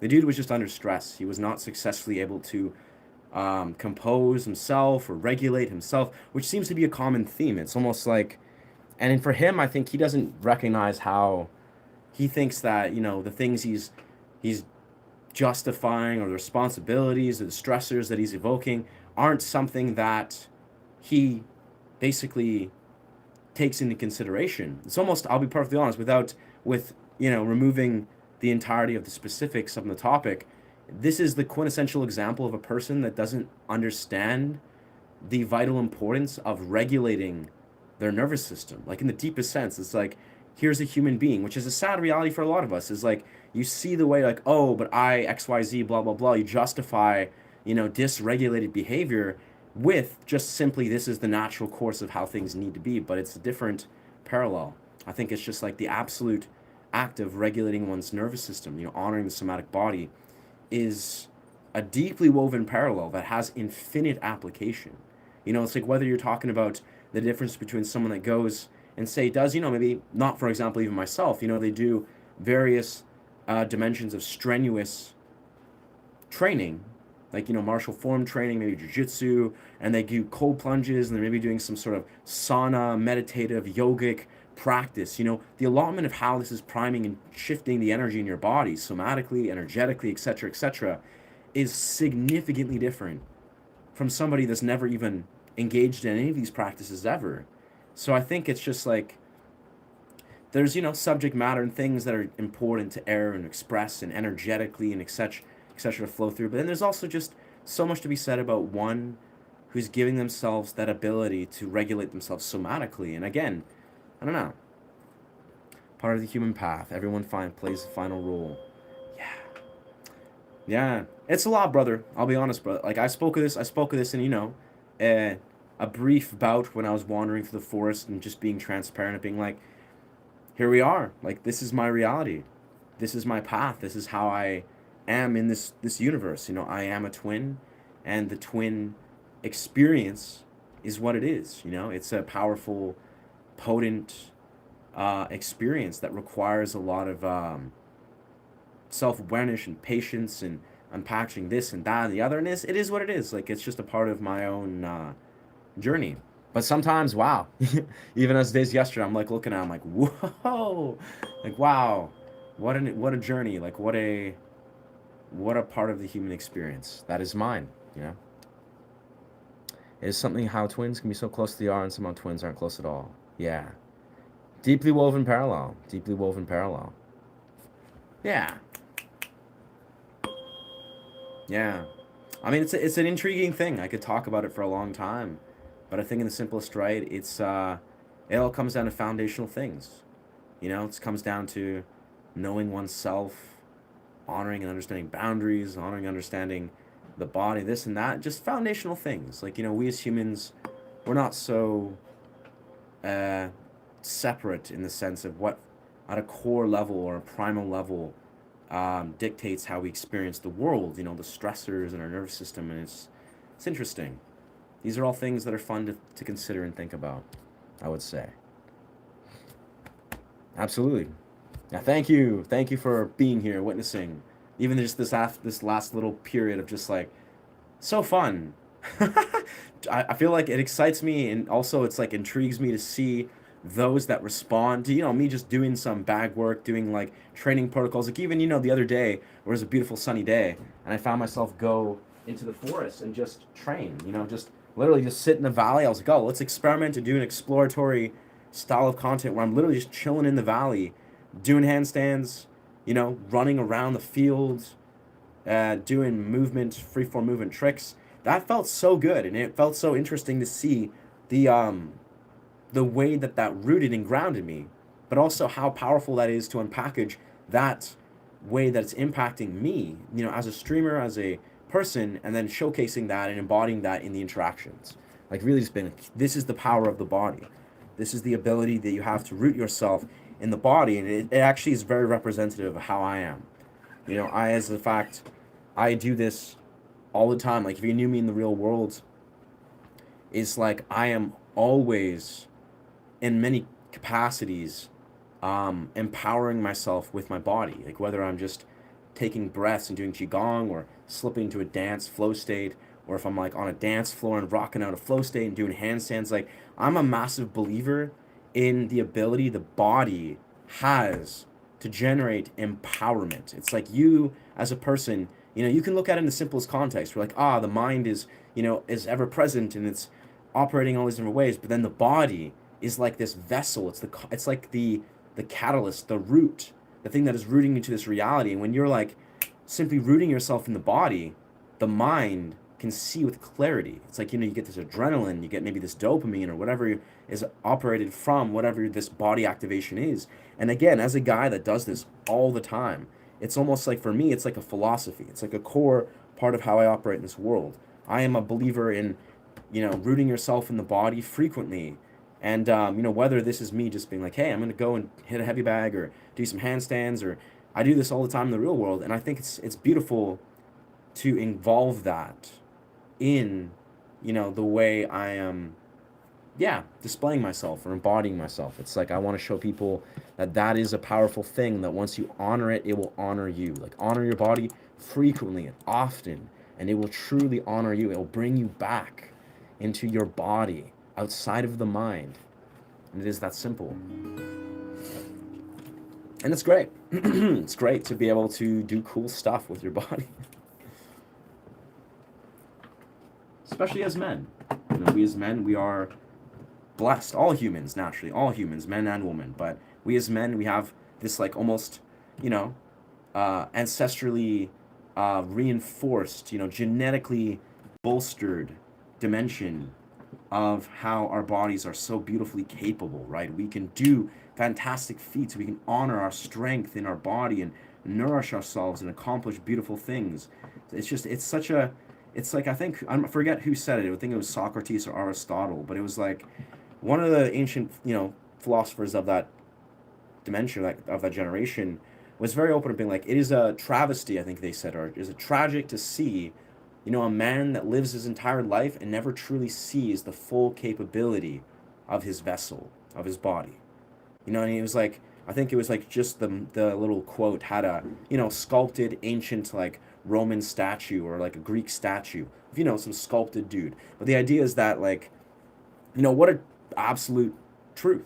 Like that's I feel that on such a deep level. It's like it is a travesty. It's tragic to see a man or a woman or whomever to go through their life and never truly see the absolute like magical full expression and optimization of what the body is capable, because it is extraordinary. It really is. And it's yeah, I believe this. And I'm, of course, yeah, number 5, he gets it. And those of you that are also, athletes and on that path. Something how twins can close us with that. Yeah. Yeah. Yeah. Peace. Peace out. Peace, dog. As a native, being connected to the ground state is a big deal for us as well. Absolutely, brother. I have so much respect for, the Native Americans and those that are like, yeah, connected to like the roots, the nature, like the ancestral heritage that is connected with nature. It makes so much sense. It's ancient wisdom that goes deep. The body repays the mind. It keeps it younger and more healthy if you keep it with movement, fed with movement energy. Yeah, brother. It's absolutely true. What it do all things and nothing. Yeah. Connecting to others is so important to pass on. The knowledge is very good for all of us. Thank you, brother. Thank you, brother. Yeah, thank you for sharing. Absolutely. Yeah, absolutely. Authentic connection. Like, I speak of this in many different parallels, and I embody this in many parallels. Here we are in modern 2026, oversaturated, or we've dopaminergically oversaturated ourselves. We're locked in these patterns, these loops. That is, phones, social media. And the core parallel that is present here is we are seeking connection. Like we're on these phones to maybe connect in some way, to communicate some sort of thing, to connect in some way, And it's beautiful. We as humans, we love connection. We love community. We are a tribe, tribal beings. We desire to connect. And it's bizarre to see that in this modern 2026 context, that we often do not find that which we seek. We live in these empty vises, these empty dimensions of how we are trying to seek one thing and never fulfill this truly. This is kind of one of the most bizarre patterns and depictions of how social media often operates. It's trying to, instill this empty delivery of something, as is connection, as it is wisdom, knowledge, truth, whatever, and you never truly find what you're seeking. And I think the core part of this is, yeah, social media, it's promoting connection, but it's making you more disconnected than ever, paradoxically. And it's important to penetrate that. Be like, but we seek connection. Let us find that which is real. Let us see through the illusions and connect with that which is aligned with the real world. Sure, social media can be a powerful tool where you can find actual authentic connection. Absolutely. But it's important to distinguish what we actually desire and what is underneath the surface versus what is presented to us, as it is. Anyway, let's plug it in. Let's plug this thing in. Yeah. Yeah. Oh, it's already plugged in. We gotta just turn it on. Yeah.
Very nice. Hmm. One of the best ways to connect the practice of the law of one is to see the creator as everyone. Hmm. I agree with that. I agree with that. That's beautiful. So beautiful. Spirits and strength training. Hmm.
Have you seen this Yamaha guitar that's been built in a loop or reverb, semi-acoustic? My friend has it, pretty fun.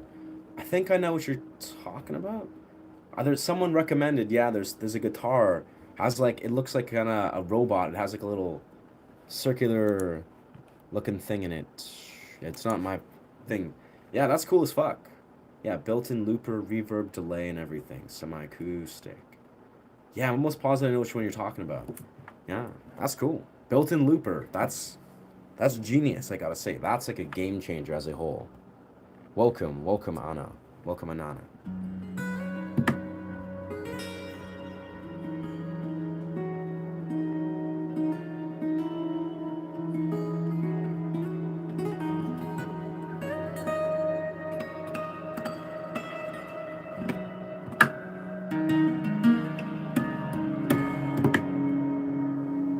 Beautiful, beautiful.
Thank you, brother. That's great. I recorded all of this. I'm trying to, I felt like I had this vision. I'm like, this is going to be a really beautiful sound journey. I love that for you. I love that for you, Temple, brother.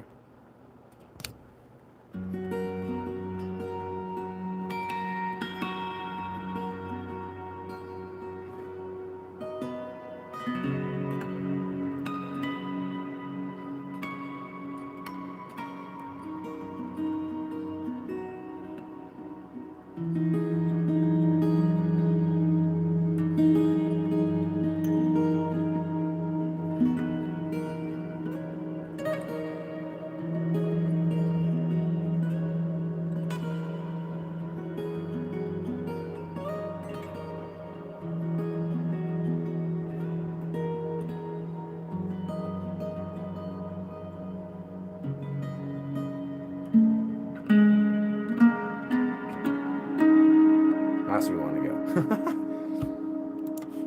I think it'll take a little bit of refinement to get that full thing down, but something flowing through. Something flowing through. Yeah, lemons. Good tips to keep your loved ones. Share your recipes. Make a great icebreaker for connecting. Yeah, facts. I agree with that extensive mage. Being a good cook, knowing how to cook, easy way to really show love to the people in your life, to your friends, to your partner. Like, genuinely, if you can cook really dope food, I make food for my partner all the time. We're just like freaking going all out, making some.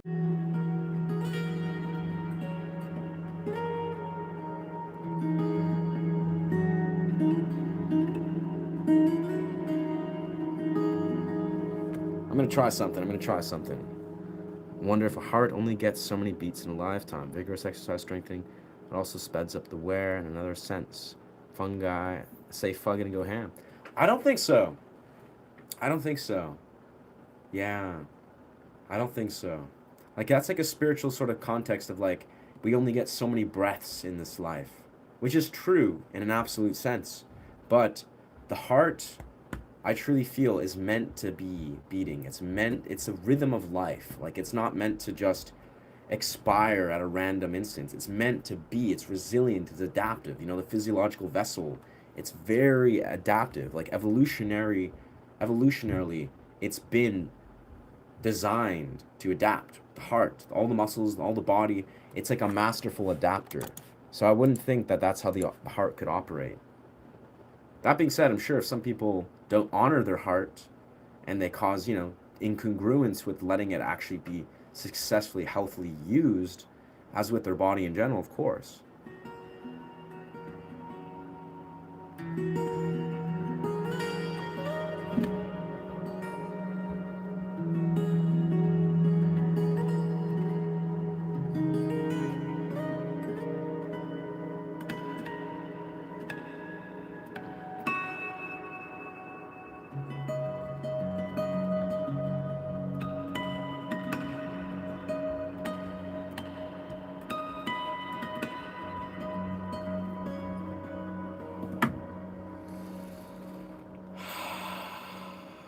Sweet. I don't know. I don't think I create anything, or like, those were nice little songs. And I'm sure I could use that as like a backtrack for something, but man, yeah, interesting. Whoa, nice. Interesting. How you been doing, bro? Me? I'm doing decent. Yeah, I'm feeling great. Feeling full of vibrance, lots of love, you know? Pretty dope. Yeah. Was it hard to comprehend? What is hard to comprehend the afterlife between lives is how much we choose to when incarnated. From another side, it looks to feel destined, but from here, everything is a choice. From the other side, it feels destined, but here's a choice. Interesting. That makes sense. Yeah, it makes sense to some degree. What am I doing here? Oh yeah, now that that's on my mind. Let's see. To Temple Lion, brother. I want to add you on my Zoom. I haven't used Zoom before, but I think I gotta add you to personal contacts. So if you have a Zoom by chance, or if you haven't make a Zoom, you just set up a Zoom, and then I can add you on there. We can just like do a brief talk, and then just like you know, do some collaborative stuff. How am I feeling for today? What's my feeling for today? Like the today that's unraveling to come. Also good. Yeah. I'd say, you know, I'm looking forward to doing a stream or doing a doing a cold plunge, doing a cold plunge, eating some good food, probably training, going to the gym today. After that, orienting my time wisely, probably doing the gym, buying some pasta sauce, doing another stream at night. The Coliseum of Circuses, but I think you should send your wishes out. Fair enough, Temple. I think he was probably jesting. But I agree with that. I agree with that. The Coliseums of the circuses of sports affairs, I truly also. I've never been one.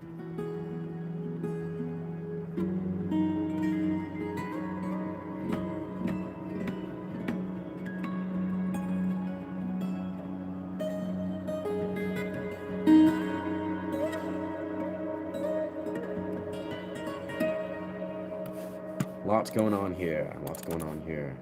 Let's make this happen.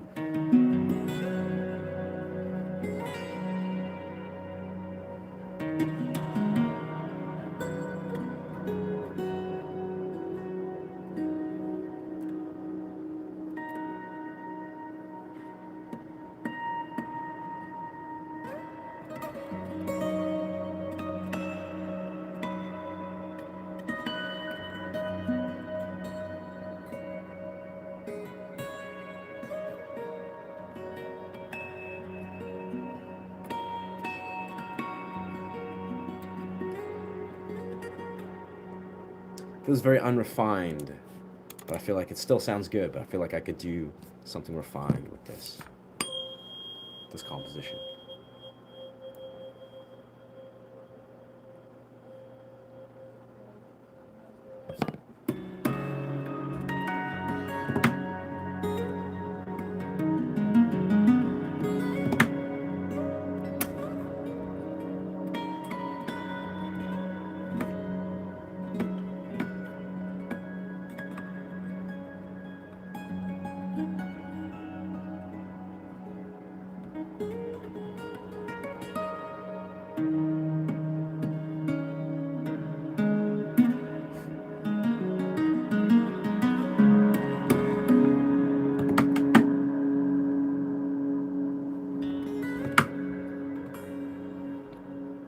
I like the harmonics. Just nice.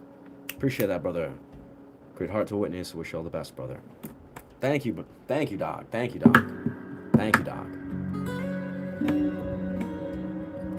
I mean, harmonics wise, yeah, that's my specialty. That's what brought me to the style of playing guitar. So I appreciate that.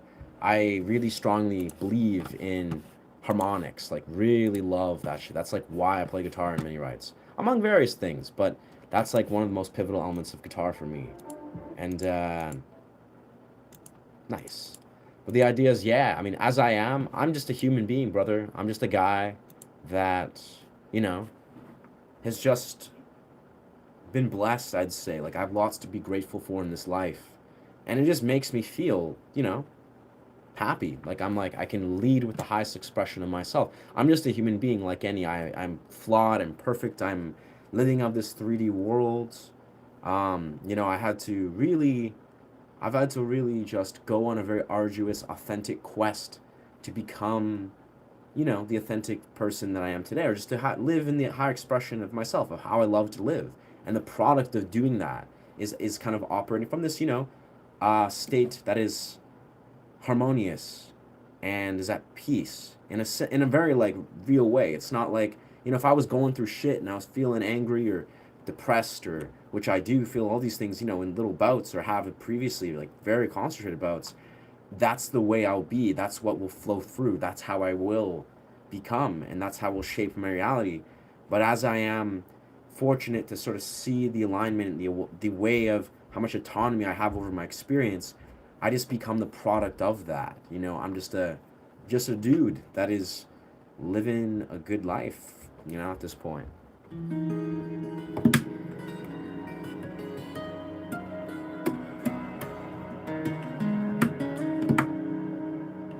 Thank you, OTP. Thank you, brother.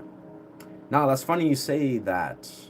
I mean, that said like someone that doesn't have much place or doesn't exercise self-awareness to actually be a member of this channel, Lou Cowley. But with that, I mean, my girlfriend, she often says how, like, everything's a cult. Humans, she just kind of just likes to poke fun at. Everything seems to be a cult. Everything good that exists seems that humans just like to turn to a cult. Yeah, I don't know, brother. Like, I hope you unpackage that, I hope you unpackage that in a way that works for you, Lou, because I don't have any desire to be a cult leader. I'm a leader. Yes, you got one part of that right. Leader. A man that leads. Healthy archetype. That's a person that understands how to embody a leadership trait. And hopefully you can figure that out too. But I don't think a guy's a leader is a guy that's sitting there, unpackaging projections about what he thinks people are called leaders. Because I don't know. You can unpackage that any given which way you desire, but that's a derogatory, one-dimensional assumption. But again, I'll take that with a grain of salt. Thank you for saying I'm a leader. Hopefully that's you projecting and unpackaging your inability to be a leader, and hopefully you'll figure that out one day, Lou. You got this.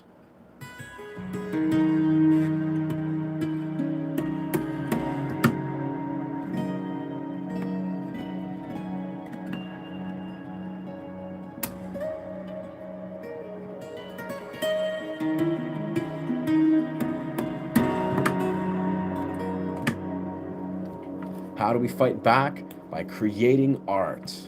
Terrence Mckenna. Magic.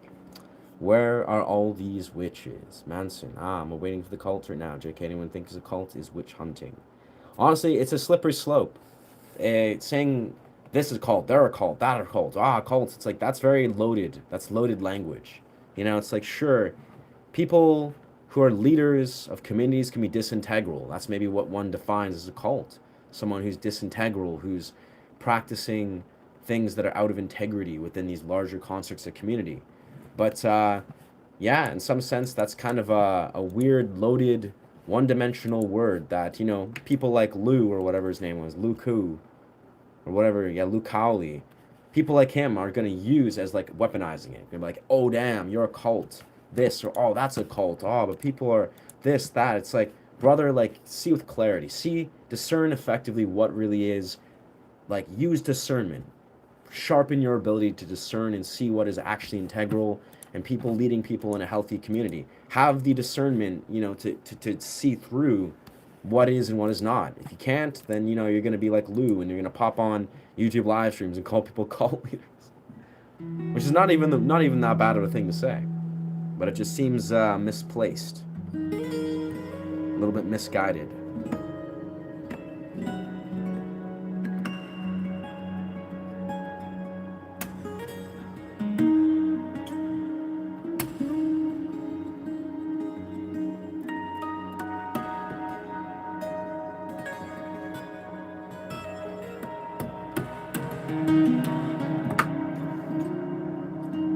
Man, I gotta say though, just tangenting, G sharp is such an expansive chord. Like, I don't know, man. This dimension of G sharp is just continuously showing me over and over again just how much potential this tuning has. What time is it my way? It's 4:45 p.m. The harmonics are definitely great. I think my comfort being myself comes from my confidence, admitting when I'm wrong, and always being happy to learn. Yeah. I agree, dog. It's good. It's good to be, to hold a humble stance as much as humanly possible. Like, there's really not a lot you can really gain from trying to, like, be arrogant or hold on to not being open to learn. I mean, yeah. Ego is an interesting trick. Of course, it serves a purpose. Yeah, always learning. What time is it? It's 7:74. Nice. 7:44. Word. 7:74. Yeah, I think what we'll do is in the next 2 minutes, we're going to wrap this up, hitting the 2-hour mark, because I feel like it's been a nice apex, but, oh, wow. Some Nick Nocturnal podcast stuff about Vana. Whoa, interesting. But yeah, what's good, Dave? I think, yeah, in the next couple minutes, what we'll probably do, I'm not sure if there's people upstairs, but I kind of want to just do some piano before we close up. Let's do some piano flow. Might be human beings upstairs, so this might not be the move.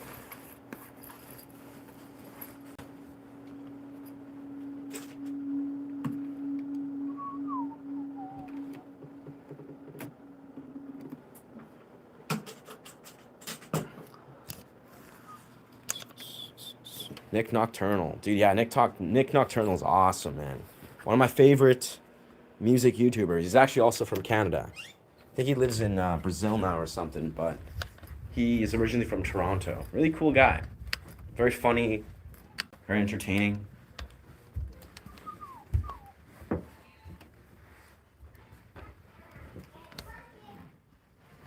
Ah. Nope. Appears there's a bunch of people sitting in the piano room, living room, using the living room. Well, that's okay. I think we'll end this stream a little bit by just meditating in the sort of outside area in the rain, playing some pan flute, just taking in the fresh air. Gotta love fresh nature air.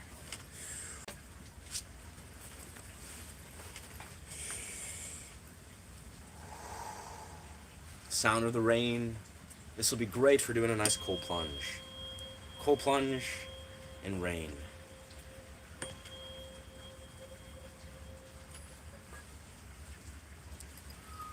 I don't know why it always makes me so happy to just change up the scenery and be outside and just chill. It's like I'm just suddenly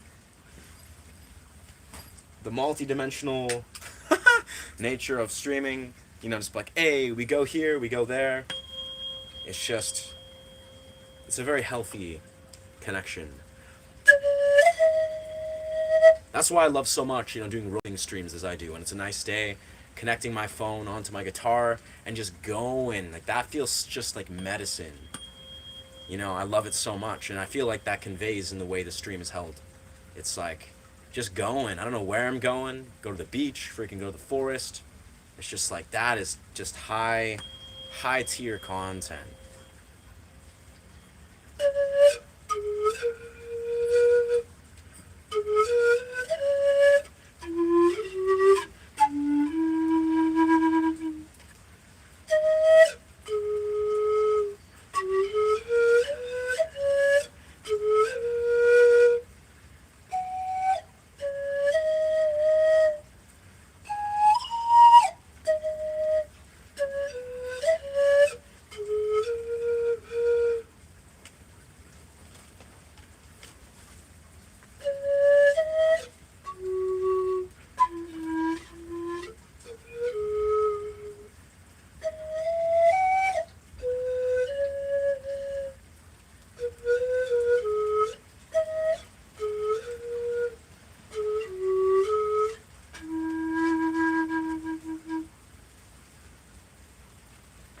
It's funny, I find there's something about anyways, always great to see you, bro. Yeah. Facts. Quick question, do you have an original song? I don't yet. I do have original songs, yeah. Yeah, I'd say a lot of my original vocal stuff I haven't posted. I don't really post.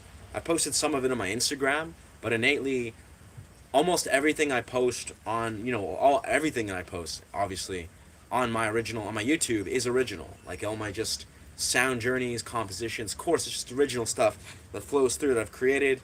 Yeah, I write a lot of music. Like I'm in this interesting phase the last 9 years where I write lots and lots and lots of music. It's kind of an extension of why on these streams I create original music on the fly. It's like I'm stumbling backwards into creating compositions or compositional ideas that are really strong, and I'm kind of in this at peace with not trying to do or grasp too heavily, at least to some degree, at creating music for the sake of creating music. I create music, I have a lot of interesting compositions, but I'm more in a very active phase of trying to continuously evolve my ability to improvise and create a live experience, which is, more what I orient towards, creating sound journeys. I'm channeling music. I'm not trying to compose music. I can compose music, and I love composing music.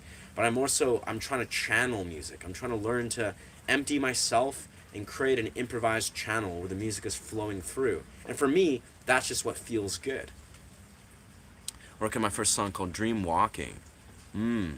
Interesting. Any tips for making songs? I mean, I don't know. When I was new to writing music, bro, like really new, like literally never written a song before, and I wrote something,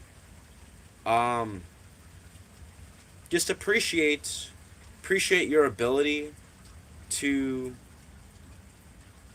really, have low expectations. Like, appreciate your ability to not desire expectations and just create for the sake of creating. Almost like, when you're new, it's the newest you'll ever be. And, you're at the newest phase you'll ever be. So what you create by default is like, it's the freshest, rawest, most, just most raw form of your creation. So it's beautiful in what it is. It's almost like what you create is already perfect, basically. Like, if I'm a perfectionist, I'm like a quintessential example of a perfectionist. It may not read that way because I also create so much improv and I'm very at peace with my imperfections. But if you're a perfectionist like me, just be at peace with it. Everything that you've created is perfect in what it is. It really is. And it's weird. Again, I'm a strange archetype of a musician, like a very strange archetype where, I've technically been a musician for just many, many years. But I also, for many, many, many years, didn't really care about trying to do anything in particular. That is, I wasn't trying to make it or force, some sort of musical conquest or journey that was outside of just loving the craft. And I've done this with everything, actually. Whether it's like dance, especially with dance, things with athletic pursuits, martial forms. Like, I'm very much an advocate of just doing things with no expectation, no pressure, just pure love and joy. And doing these things for 15, 16 years, I'll get to this place. Why, thank you. Received a gift. Wow. Nice. It's a sunshine. Hey, sunshine. But it's like, I'm such an advocate of really just doing things out of pure joy and love and passion. And in time, for me, it took probably about 12, 13 years. I'm about year 16 and a half for a lot of these pursuits. About 12, 13 years in, that's when I actually began to take these things professionally. Truly. Like, I was like, oh, I'm at a level that I can consider myself professional. I'm advanced. I can start making professional moves. But for so many years, I had zero desire to even begin to do so. If I was like a year in or 5 years in, I'd be like, no, I'm not even going to pretend that I give a crap about trying to be a professional musician or enter the industry. Now, of course, I started when I was like 9, 10 years old. So if you're a full-grown adult, you got a different perception, different ability to apply yourself, different perspective from the world that you can direct into this realm. But for me, it took me so many years of just loving the fuck out of these artistic pursuits with a raw passion, with no desire to be like, oh, I gotta be professional and take it to a professional industry or pursuit. As a full-grown adult, yes, I realize that I have something special and magical I want to share with the world that is professionally developed, that I know I will succeed in. But it's still going to come from that place of, is it eliciting passion, joy? Like, the passion, the joy, my creative process basically is what I'm saying. Like, that's the simple encapsulation of everything I'm saying. I'm honoring my creative process over everything. People could be like, oh, let's record this, or let's spend this, do that, do this first, let's go do that, oh, you should do that, make money here, do this, that, this, and that. Who knows, maybe, yeah, it's a journey. But I'm going to honor my unique creative process that have brought me to exactly where I am right now, because I love where I'm at. I love where I'm at. Like, I'll be perfectly honest, like, here's a little bit of ambiguous, almost like Taoist philosophy perspective of how I live life is, I would be happy literally never receiving any professional accomplishments, accolade for what I do. Like, I'm already happy just being, wow, I am a developed, refined musician, artist, whatever. And guess what? That makes it so I can write music, express myself, connect with other artists, connect with intimate partners, like, create portals. Like, that alone is enough.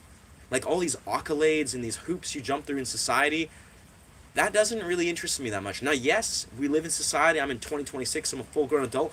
I'm going to do the human experience. I'm going to honor it. I'm going to rock it. I'm going to rock this human existence as much as I desire to.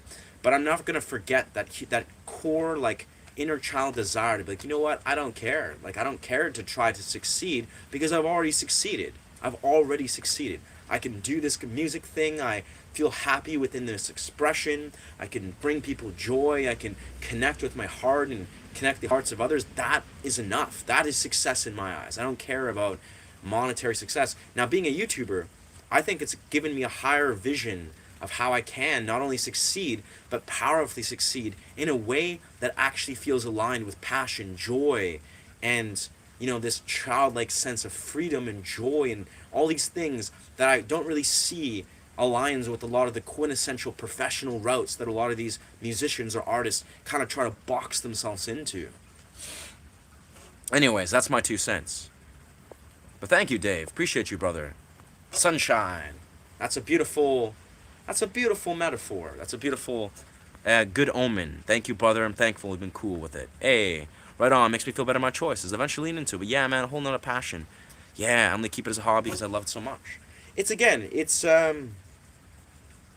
We all have different philosophical bends. We all have different paths. We all have different, things that elicit joy and happiness. That's the thing with music, is like being a musician. This is, my lens in the primary pursuit. Whatever lets you feel passion, joy, and happiness, whatever elicits, awakens that. It could be the exact opposite of what I'm doing. Like, you could be a guy that, no, I want to, build a band, build a brand, pursue the music industry, grind it out since I was this amount of age, and succeed in this right, and then have a creative breakthrough where you realize you want to enter a spiritual journey where all you do is nothing and all you do is not, I don't know, dance and make guitars or whatever your path, like, whatever it is. It could be completely different from mine. It doesn't matter. It's like, it's whatever gives you happiness and joy. Whatever it is. It could be nothing aligned with what I do. It could be the exact opposite, and that could give you happiness and joy and passion, and then that's the right path. That's what I think is like, it's the same sort of cardinal pursuit I offer to people when they're like, how do I play guitar? How do I get into guitar? How do I, develop from zero to wherever in guitar? There's no right or wrong way to succeed as a guitarist. There is none. There is none. Like, there is no quintessential path of like, okay, you learn this chord and then that chord and this scale and this scale structure, and then you get to this point, you join a band, and then this band takes you to here, and then you go here and to there, and then now you learn this, and then you shred with this guitar. It's like, there's no actual one-dimensional way to succeed as a musician, right? There's so many different ways to succeed, and even just excluding all that context, as a guitarist, I like to let people know is whatever the fuck attracts you to pick up your guitar. Like, whatever that is. That could be you shredding power chords to your favorite bands all day long for a phase of your journey, or shredding Spanish classic jazz scales. Whatever makes you happy. That's it. That's the answer. And that's going to look different for me. It's going to look different for you. It's going to look different for everybody. So I think it's important, because a lot of people, weirdly enough, they get locked in this box of like, oh damn, but this person has the answer. Oh yeah, but this person's advice is the answer. Oh, but this person told me to do this because that was their journey. Now this is the answer. It's like, no, none of that fucking matters. Like, you have the answer. You know what your journey looks like. You're making this journey. So let it be so. Unravel this journey. It's your journey. Whatever gives you happiness and joy, no one can tell you that, no, but that's the right or wrong way. No, only you know.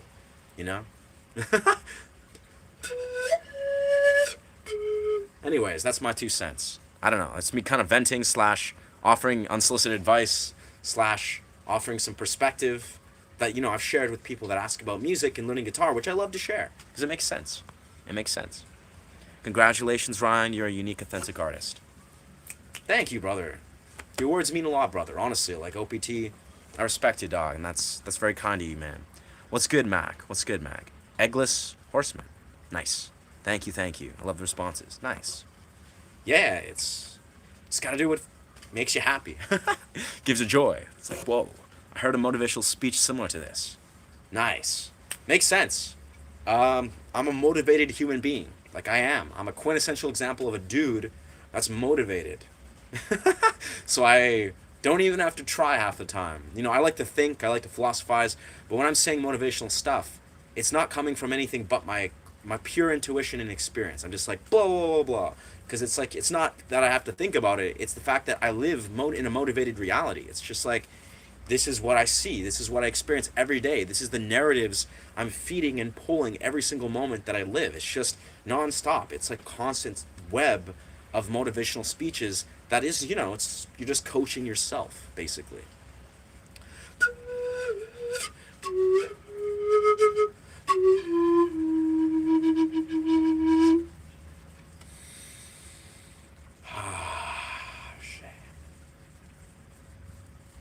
Wow, this reality, friends. This reality.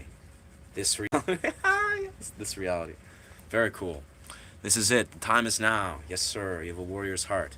Thank you, brother. I'm reflection. I'm a reflection. I'm a reflection of you, as people like to say. I'm a reflection of you, of what you see in yourself.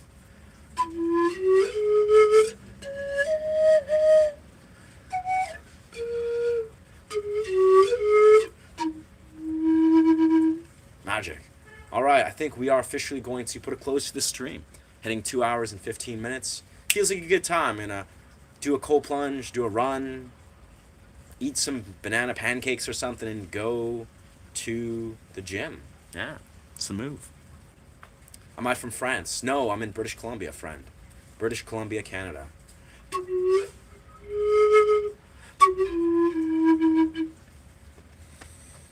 Nice. All right. Well, thank you so much for chiming in. Deeply appreciate the support.